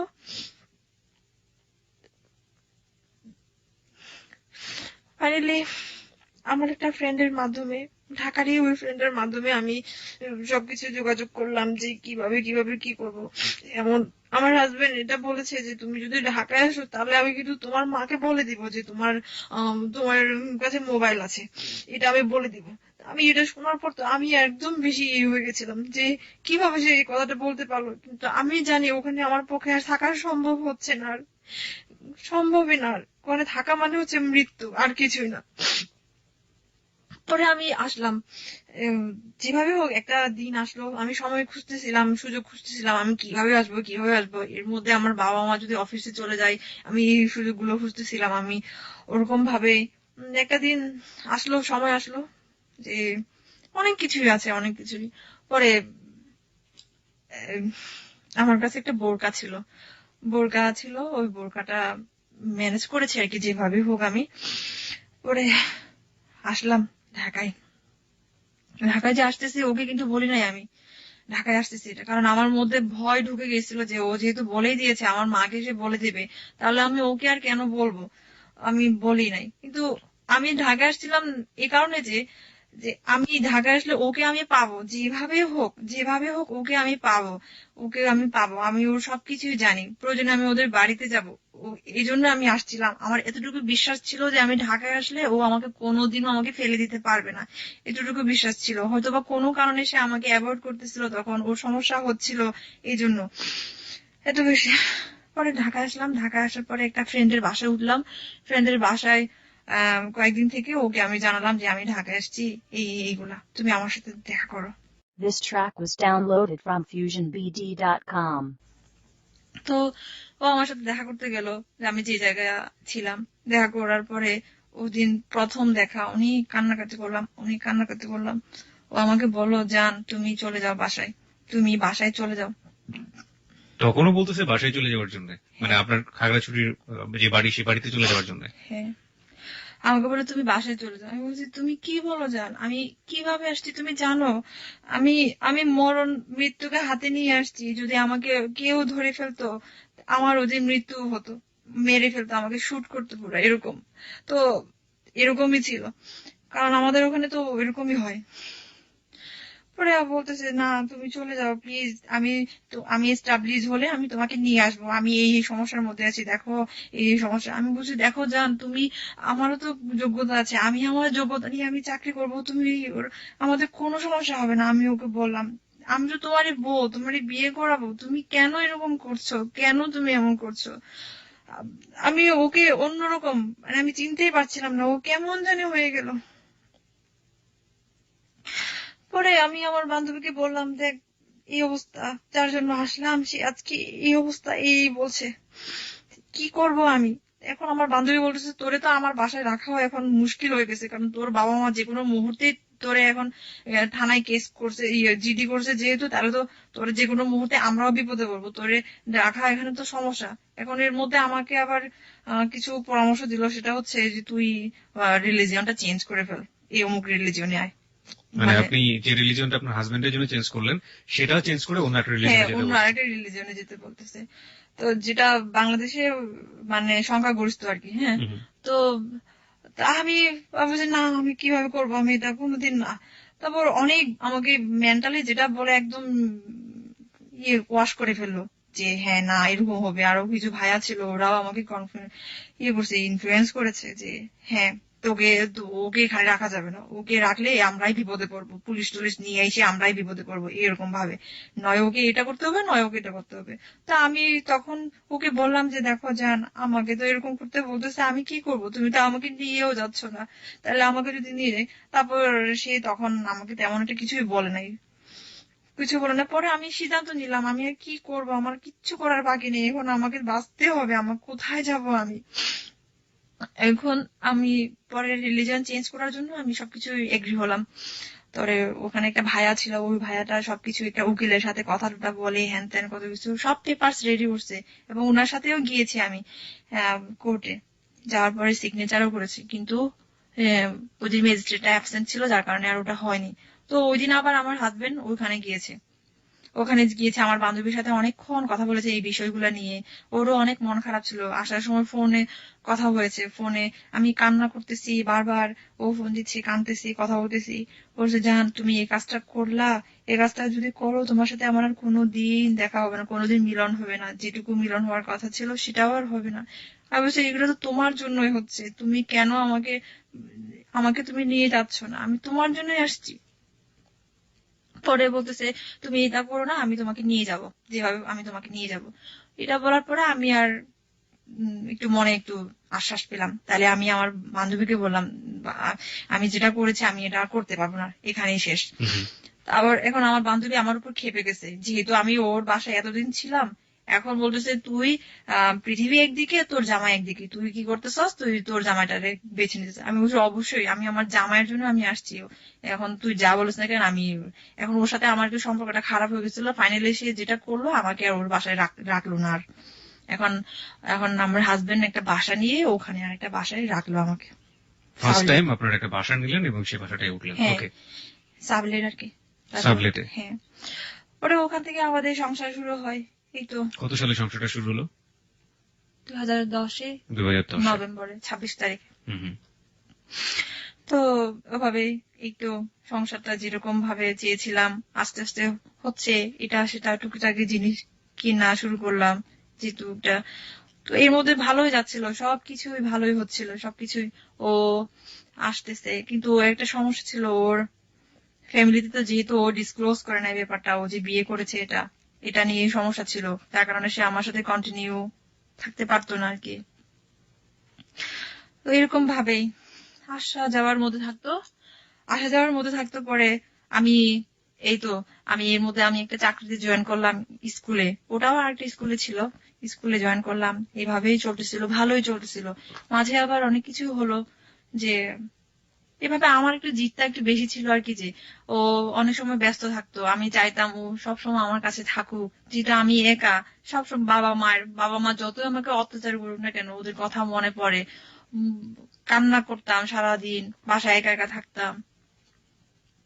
পরে ও আমার একটু জিদ বেশি ছিল। জিদটা এরকম ছিল যে ও যদি ব্যস্ত থাকতো, আমি ফোন দিলে রিসিভ না করলে আমি শুধু ফোন দিতেই থাকতাম। তো ওইগুলো ওইগুলো পছন্দ করতো না, একদমই অপছন্দ করতো। তো এরকম ভাবে ও মাঝে মাঝে আমাকে করতো, ঝাড়ি টাড়ি দিত এমন। তো পরে যাই হোক, একদিন কি করলাম, সে আমার জন্য একটা জিনিস নিয়ে আসলো, একটা গিফট নিয়ে আসলো আর কি। একটা গিফট নিয়ে আসলো, ওই প্যাকেটটা ওদের এলাকারই একটা দোকানের প্যাকেট ছিল। তো আমার তো ওর কারো নাম্বার আমার কাছে ছিল না, যেটা আমার একটা আনসার্টেন একটা লাইফ। সে আমাকে আদৌ কি ওর বাড়িতে নিয়ে যাবে নাকি কি যাবে, আমার এগুলো নিয়ে একটু টেনশন ছিল আমার। সরি। পরে আর সার্টেন, তো আমি কি করলাম, ওই নাম্বারে ফোন দিলাম। ওই নাম্বারে ফোন দিয়ে বললাম যে এটা কি অমুক জায়গা? বললো যে হ্যাঁ অমুক জায়গা। এটা কি অমুক দোকান? বলছে হ্যাঁ অমুক দোকান। আচ্ছা, তারপর আমি ডিটেলস বললাম, ওর ভাই সম্পর্কে তো জানি, এই জন্য তো ভাইকে বলার পরে সে বলছে হ্যাঁ হ্যাঁ চিনি তো, উনি তো খুবই মান্যজন একজন মানুষ এলাকার, এরকম। তো তা আমি বললাম যে এরকম এরকম ওনার ভাই আমাকে এভাবে বিয়ে করে রেখেছে একটা জায়গায়, এখনো পর্যন্ত আমি এরকম অসহায়ের মধ্যে আছি, আমাকে প্লিজ একটু হেল্প করেন। আমি এগুলো অবশ্যই বলেছি, যার করে সে এগুলো পরে শুনতে পারছে। পরে শোনার পরে সে আমার উপর অনেক বেশি খেপে গেছে, অনেক বেশি। আপনার বর? অনেক বেশি খেপে গেছে এই কারণে যে কেন আমি এগুলো ওর অবদ্ধ হয়ে এগুলো করলাম। তারপর আমি আবার পরে আবার সরিও বলছি, ঠিক আছে আমি আর কোনোদিন এগুলো করবো না কোনোদিন। তারপর আমার এভাবেই চলতো, এভাবে তো দেখা যায় ও 2 দিন 3 দিন ফোন অফ থাকতো, ফোন দিত না আমাকে।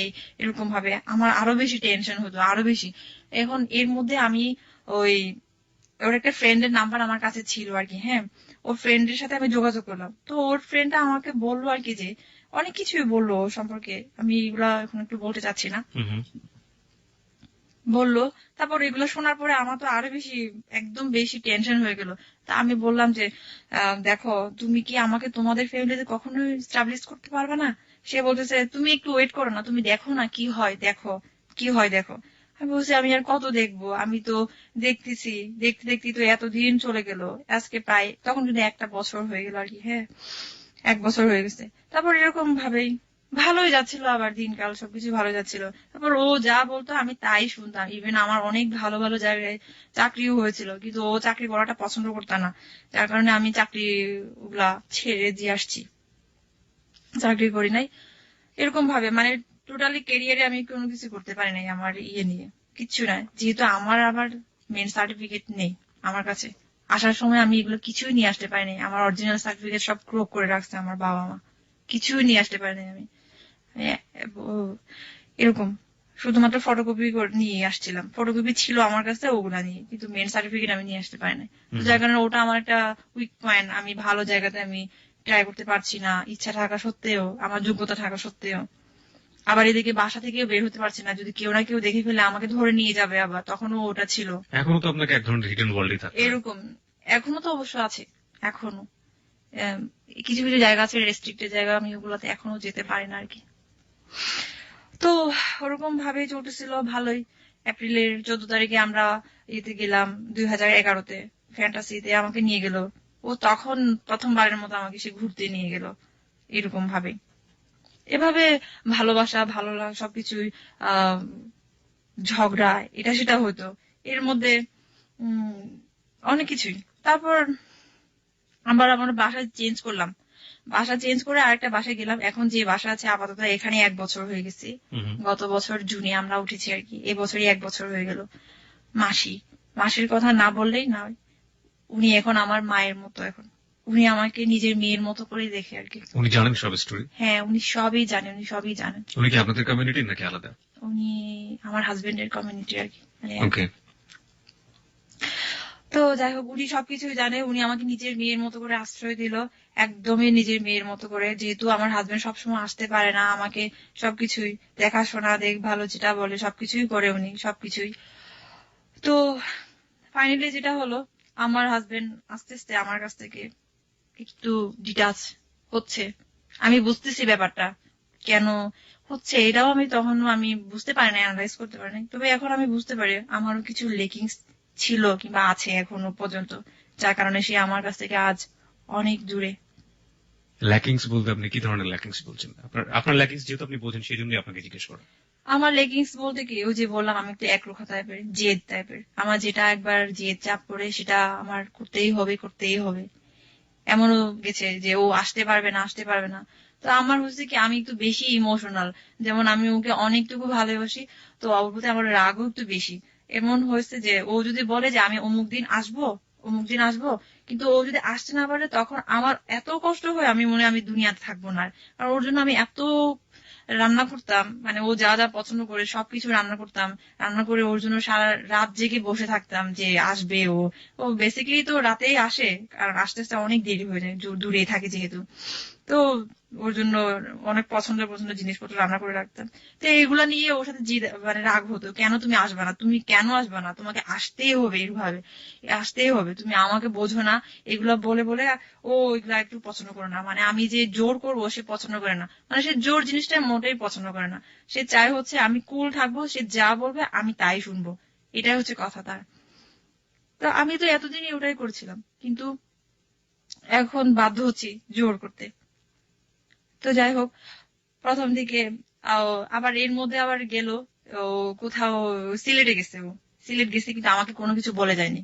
মোবাইল বন্ধ, মোবাইল বন্ধ, কিভাবে কি করবো আমি ওর সাথে যোগাযোগ করবো, মরে গেছে নাকি বেঁচে আছে।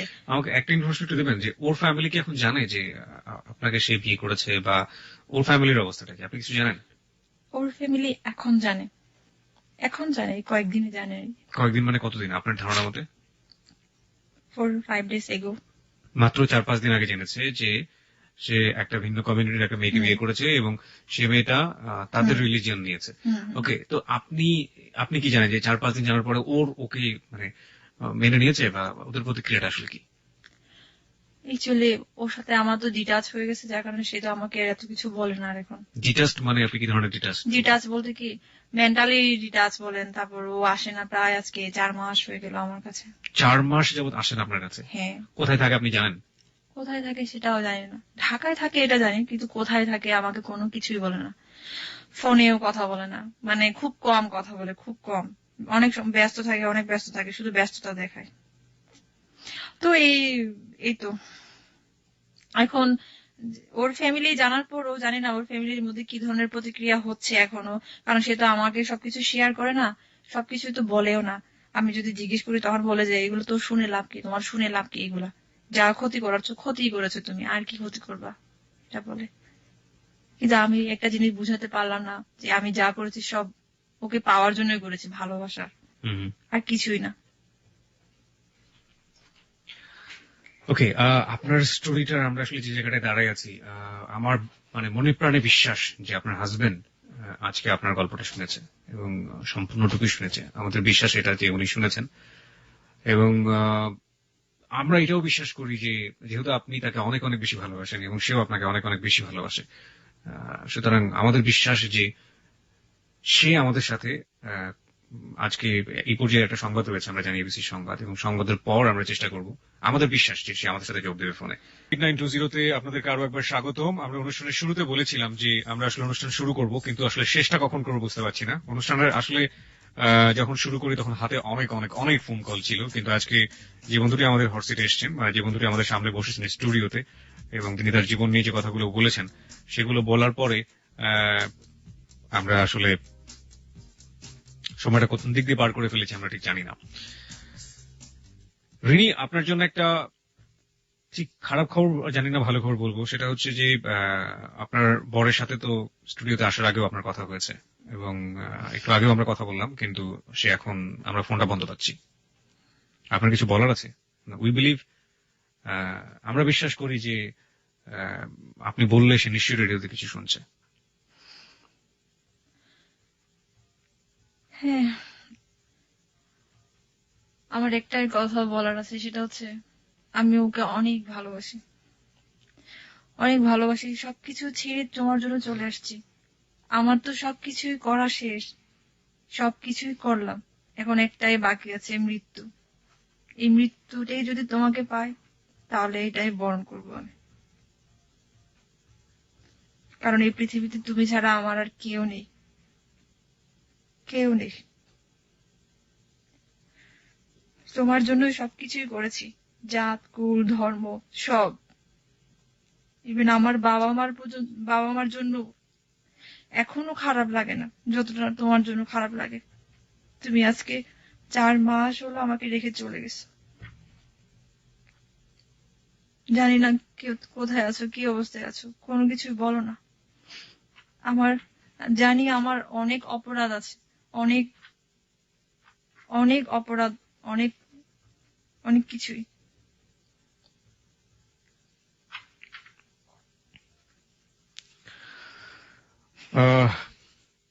আমাদের অনুষ্ঠানের নিয়ম অনুযায়ী আমরা কখনো কোনো কিছু মন্তব্য করি না শেষে, এবং কাউকে কোনো ইন্সপায়ার করি না, কোনো অ্যাডভাইসও দিই না, কোনো পরামর্শ দিই না। আমরা শুধু স্টোরি বলি, we are the story teller.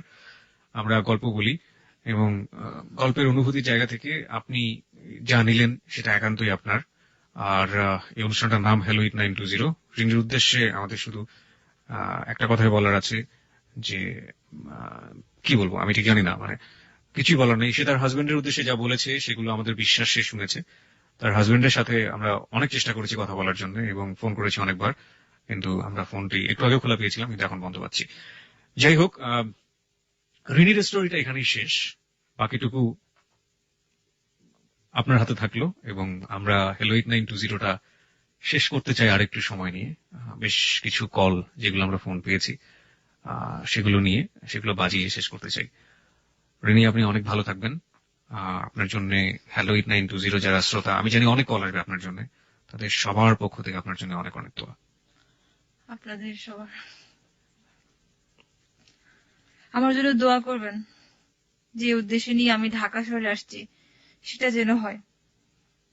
জানি না আমার ফিউচার কি আছে, সবকিছু আনসার্টেন, সবকিছুই। শুধু এটুকু জানি যে ও ছাড়া আমি অচল, ও ছাড়া আবার এই পৃথিবীতে আর কেউ নেই। হয়তো মৃত্যুকেই আমাকে বেছে নিতে হবে, আর কিছুই না। 920-তে আরো একবার স্বাগত। 2:12 হচ্ছে সময়, এবং আমি আমার জীবনে রাত 2:12 বাজলো এমন একটা সময়ে, যে মানে এই প্রথম অন এয়ারে বসে রাত 2:12 বেজেছে এবং আমি টের পাইনি। আমরা আজকে রিনির গল্প শুনেছি, এবং রিনির গল্পটা এত মনোযোগ দিয়ে কে শুনেছেন ঠিক জানি না, পুরোটা সময় জুড়ে আমি রিনির গল্পটা এত মনোযোগ দিয়ে শুনছিলাম। এবং আজকের অনুষ্ঠানটা কিভাবে শেষ হবে সেটা নিয়ে আমার প্রচন্ড প্রচন্ড প্রচন্ড রকম চিন্তিত, কারণ এই জায়গাটায় এসে আমরা পুরো রিনির গল্পটা শুনেছি, এবং একইভাবে আমার হাতে এখনো প্রায় 60 থেকে 70টা কল, রেকর্ডেড কল আছে, যেগুলো বাজানোর জন্য আমি সিদ্ধান্ত নিয়ে এসেছিলাম, কিন্তু অনুষ্ঠানটার প্যাটার্নটা এমন হয়ে গেছে যে এই সময় এসে আমি আসলে ওই কলগুলো বাজানোর মতো, এবং ওই কলগুলো বাজালে আসলে কারো ভালো লাগবেও কিনা সেটা নিয়ে আমি যথেষ্ট সন্দেহাতীত। রিনি চিটাগং ইউনিভার্সিটি থেকে মাস্টার্স পাস করেছে খুব ভালো একটা সাবজেক্টে। সে অনার্সে 2nd ক্লাস এবং মাস্টার্সে 1st ক্লাস। এত ব্রিলিয়েন্ট রেজাল্ট। সেই মানুষটা একটা মানুষকে লাভ করে তার নিজের গোত্র ত্যাগ করেছে, সেই মানুষটা একটা মানুষকে লাভ করে তার নিজের রিলিজিয়ন ত্যাগ করেছে, সেই মানুষটা একটা মানুষকে লাভ করে তার পুরো দুনিয়াটাকে ত্যাগ করেছে। সেই মানুষের সাথে একটু আগে আমরা কথা বলার চেষ্টা করেছিলাম এবং সেই মানুষটা আমাদের কথা দিয়েছিল সে তার সাথে কথা বলবে। আমরা তার জন্য অপেক্ষা করেছি এবং আমরা শেষ পর্যন্ত তার ফোনটা বন্ধ পেয়েছি। আমরা রিনিকে, আমরা যারা হ্যালো 8920 বন্ধু আছি এবং আমরা যারা এবিসির বন্ধু আছি, তারা বিশ্বাস করি যে রিনি কখনোই এমন সিদ্ধান্ত নিতে পারে না, রিনি কখনো নিজের কাছে হেরে যেতে পারে না, রিনি কখনো নিজের জীবনের কাছে হেরে যেতে পারে না। সে একটা শিক্ষিত মানুষ, সে একটা শিক্ষিত মেয়ে এবং সে সবকিছু ত্যাগ করে একটা মানুষের কাছে জীবনে আশ্রয় চেয়েছে। তার মা, তার পরিবার, তার সমাজ, রিলিজিয়ন, ধর্ম সবকিছু ত্যাগ করে একটা মানুষের কাছে আশ্রয় চেয়েছে। সেই মানুষটা সবার কাছে হেরে যাবে এটা তো হতে পারে না। সেই মানুষটা নিজের ভালোবাসার মানুষের কাছে হেরে যাবে এবং ভালোবাসার মানুষের কাছে হেরে যাওয়ার পরে নিজের জীবনের কাছে হেরে যাবে, তা তো হতে পারে না। আমরা অন্তত এই জায়গাটাই দাঁড়িয়ে আছি যে সে যদি তার নিজের ভালোবাসার মানুষের কাছে হেরে যায়, আমরা চাইবো না সে তার ভালোবাসার মানুষের কাছে হেরে যাক। সে যদিও তার ভালোবাসার মানুষের কাছে হেরে যায়, আমরা এক্সট্রিম চিন্তা করছি, তাহলে কি সে তার জীবনের কাছে হেরে যাবে? আমরা কোনোভাবেই এটা মেনে নিতে পারি না। আমরা আবার ফিরিয়ে নিয়ে এসেছি রিনিকে এবং রিনির কাছ থেকে আমরা আজকে এই কথাটা আদায় করতে চাই। আমরা বিশ্বাস করি এখন এই মুহূর্তে এবিসি লাখ লাখ শ্রোতা শুনছে এবং তাদের সবারই প্রাণের একটা দাবি যে রিনি একটু আগে যেটা বলেছিল যে সে হয় তার ভালোবাসার মানুষটিকে পাবে অথবা সে তার জীবনের কাছে হেরে যাবে। আমরা এটা মেনে নিতে পারছি না রিনি। এবং আপনি এত পড়াশোনা করেছেন, এত শিক্ষিত একজন মানুষ, আপনি স্কুলের একটা টিচার, আপনি বাচ্চাদেরকে ইন্সপায়ার করেন সবসময়, আপনি বাচ্চাদের শেখান এবং আপনি সবসময় বাচ্চাদেরকে বলেন মোটিভেশনাল কথাবার্তা। সেই মানুষটা কেন জীবনের কাছে হেরে যাবে রিনি? আপনি আমরা এবিসি শ্রোতা যারা আছি এই মুহূর্তে আমরা বিশ্বাস করি আপনি নিজের পায়ে দাঁড়াবেন, আপনার সেই যোগ্যতা আছে এবং দাঁড়িয়ে আপনি এটা প্রমাণ করবেন যে মানুষটির জন্য আপনি পুরো দুনিয়াটাকে সাইড করে দিলেন, পুরো দুনিয়াটাকে সাইড করে দিলেন, সেই মানুষটার কাছে আপনি হেরে যাননি।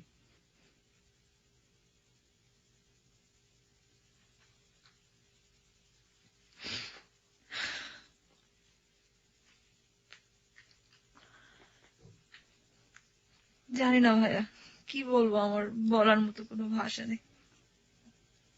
কিন্তু আপনার কি মনে হয় না যে আপনি আপনার জীবনকে, মানে আপনি এত শিক্ষিত হয়ে, এত কিছু হয়ে আপনি এই সিদ্ধান্তটা কেন নিচ্ছেন? মানে আপনি তো অনেক কিছু করতে পারেন। আপনি যে মানুষটাকে ভালোবাসেন সেই মানুষটাকে পৃথিবীতে বেঁচে থেকে দেখেন যে এই মানুষটা আপনি যদি সত্যিই তাকে অনেক বেশি ভালোবাসেন, তাহলে আপনি তার কাছ থেকে কেন দূরে সরে যাওয়ার চিন্তা ভাবনা করছেন?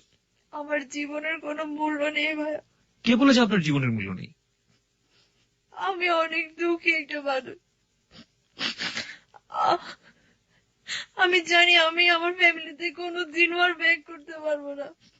যার জন্য এত কিছু করেছি সেও যদি আমার জীবনে না থাকে তাহলে আমার বেঁচে থাকাতে অনেক বড় দায়। না, কিন্তু আপনার কি এটা মনে হয় না যে মানুষটা আপনাকে এত কষ্ট দিল, সেই মানুষের সামনে আপনি স্বাবলম্বী হয়ে আপনি নিজের জায়গাটায় শক্ত থেকে আপনি সামনে একটা কেন সুন্দর ভবিষ্যৎ দেখতে পান না? সেই মানুষটা যদি আপনার জীবনে নাই থাকে তাহলে সেই মানুষটার জন্য কেন আপনি আপনার সুন্দর জীবনটাকে নষ্ট করে দেবেন? ভাই আমি একটা জায়গায় ধরা, আমার জীবনটা এখানেই থেমে গেছে। আমরা এটা বিশ্বাস করি না। আমি পারি না ভাই, আমি কোনো কিছু।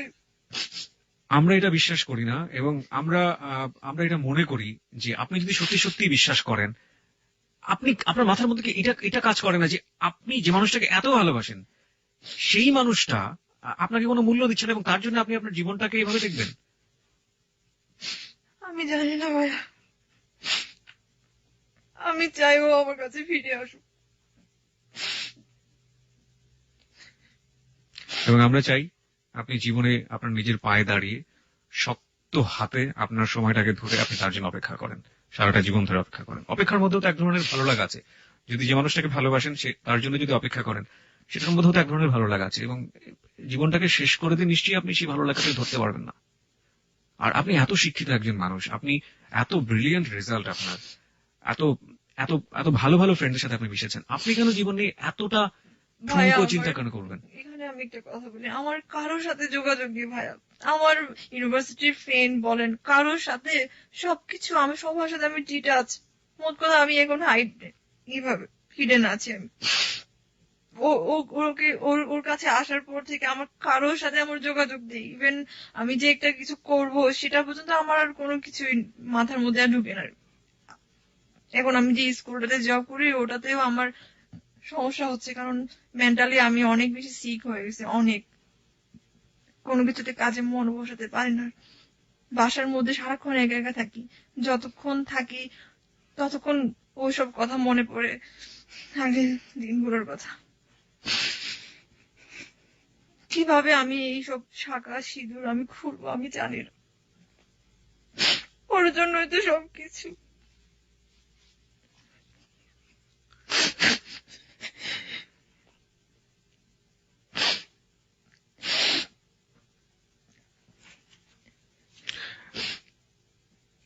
আমরা শেষ পর্যন্ত একই কথা বলে যেতে চাই রিনি, আপনি যে জায়গাটায় আছেন সেই জায়গাটা থেকে একজন মানুষ হয়তো বোঝাটা খুব কঠিন, কিন্তু আপনার আপনার মতো একজন শিক্ষিত মানুষ, আপনার মতো একজন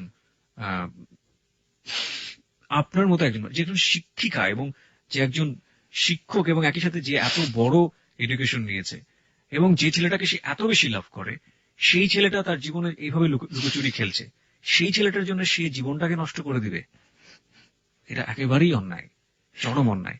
এবং আজকে আপনাকে লাখ লাখ মানুষ শুনেছে, রেডিওতে হাজার হাজার মানুষ আপনাকে শুনেছে। আমার মনে হয় যে এই হাজার হাজার শিক্ষিত মানুষ যারা আছেন বা শিক্ষিত মেয়ে যারা আছেন, তারা কিন্তু আপনাকে কোনোভাবেই ক্ষমা করতে পারবেন না। আমার কিচ্ছু করার নেই বাবা, ভাইয়া, আমি একটা জায়গাতেই ধরা। আমি প্রথমেই বলে দিয়েছি, আমার বাবা মার জন্য যতটা না আমার কষ্ট হয়, তার জন্য আমার কষ্ট হয়। ওর কিছু হলে আমি কোনোদিনও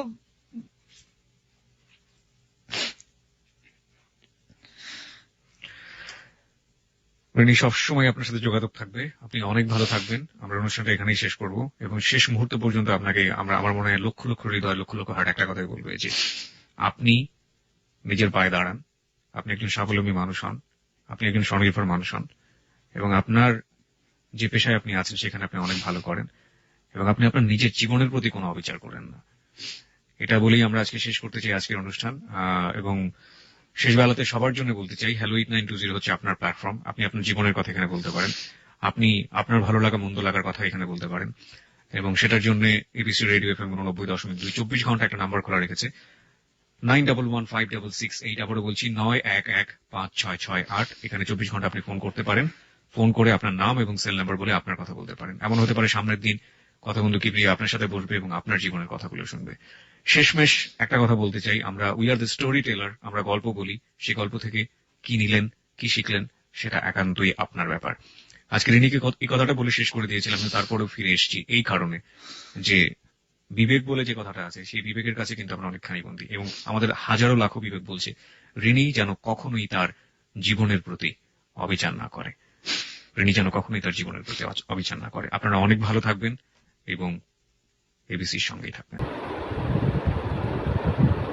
সত্যজিৎ রায়ের জন্ম 1921 খ্রিস্টাব্দে কলকাতায়। তার পূর্ব জন্মের ভিটা ছিল কিশোরগঞ্জের কটিয়াদি উপজেলার মসুয়া গ্রামে। সত্যজিৎ রায় একজন চলচ্চিত্র নির্মাতা, চিত্রনাট্যকার, শিল্প নির্দেশক, সঙ্গীত পরিচালক ও লেখক। তিনি 20 শতকের শ্রেষ্ঠ চলচ্চিত্র নির্মাতার একজন হিসেবে বিবেচিত। তার নির্মিত প্রথম চলচ্চিত্র পথের পাঁচালী 1955 বহু আন্তর্জাতিক পুরস্কার লাভ করেন। চলচ্চিত্র নির্মাণের বাইরে তিনি ছিলেন একধারে কল্পকাহিনী লেখক, প্রকাশক ও চিত্রকর। তিনি ছোট গল্প ও উপন্যাসও রচনা করেছেন। তার দৃষ্ট জনপ্রিয় চরিত্র গোয়েন্দা ফেলুদা ও প্রফেসর শঙ্কু। 1992 খ্রিস্টাব্দে তিনি মৃত্যুবরণ করেন।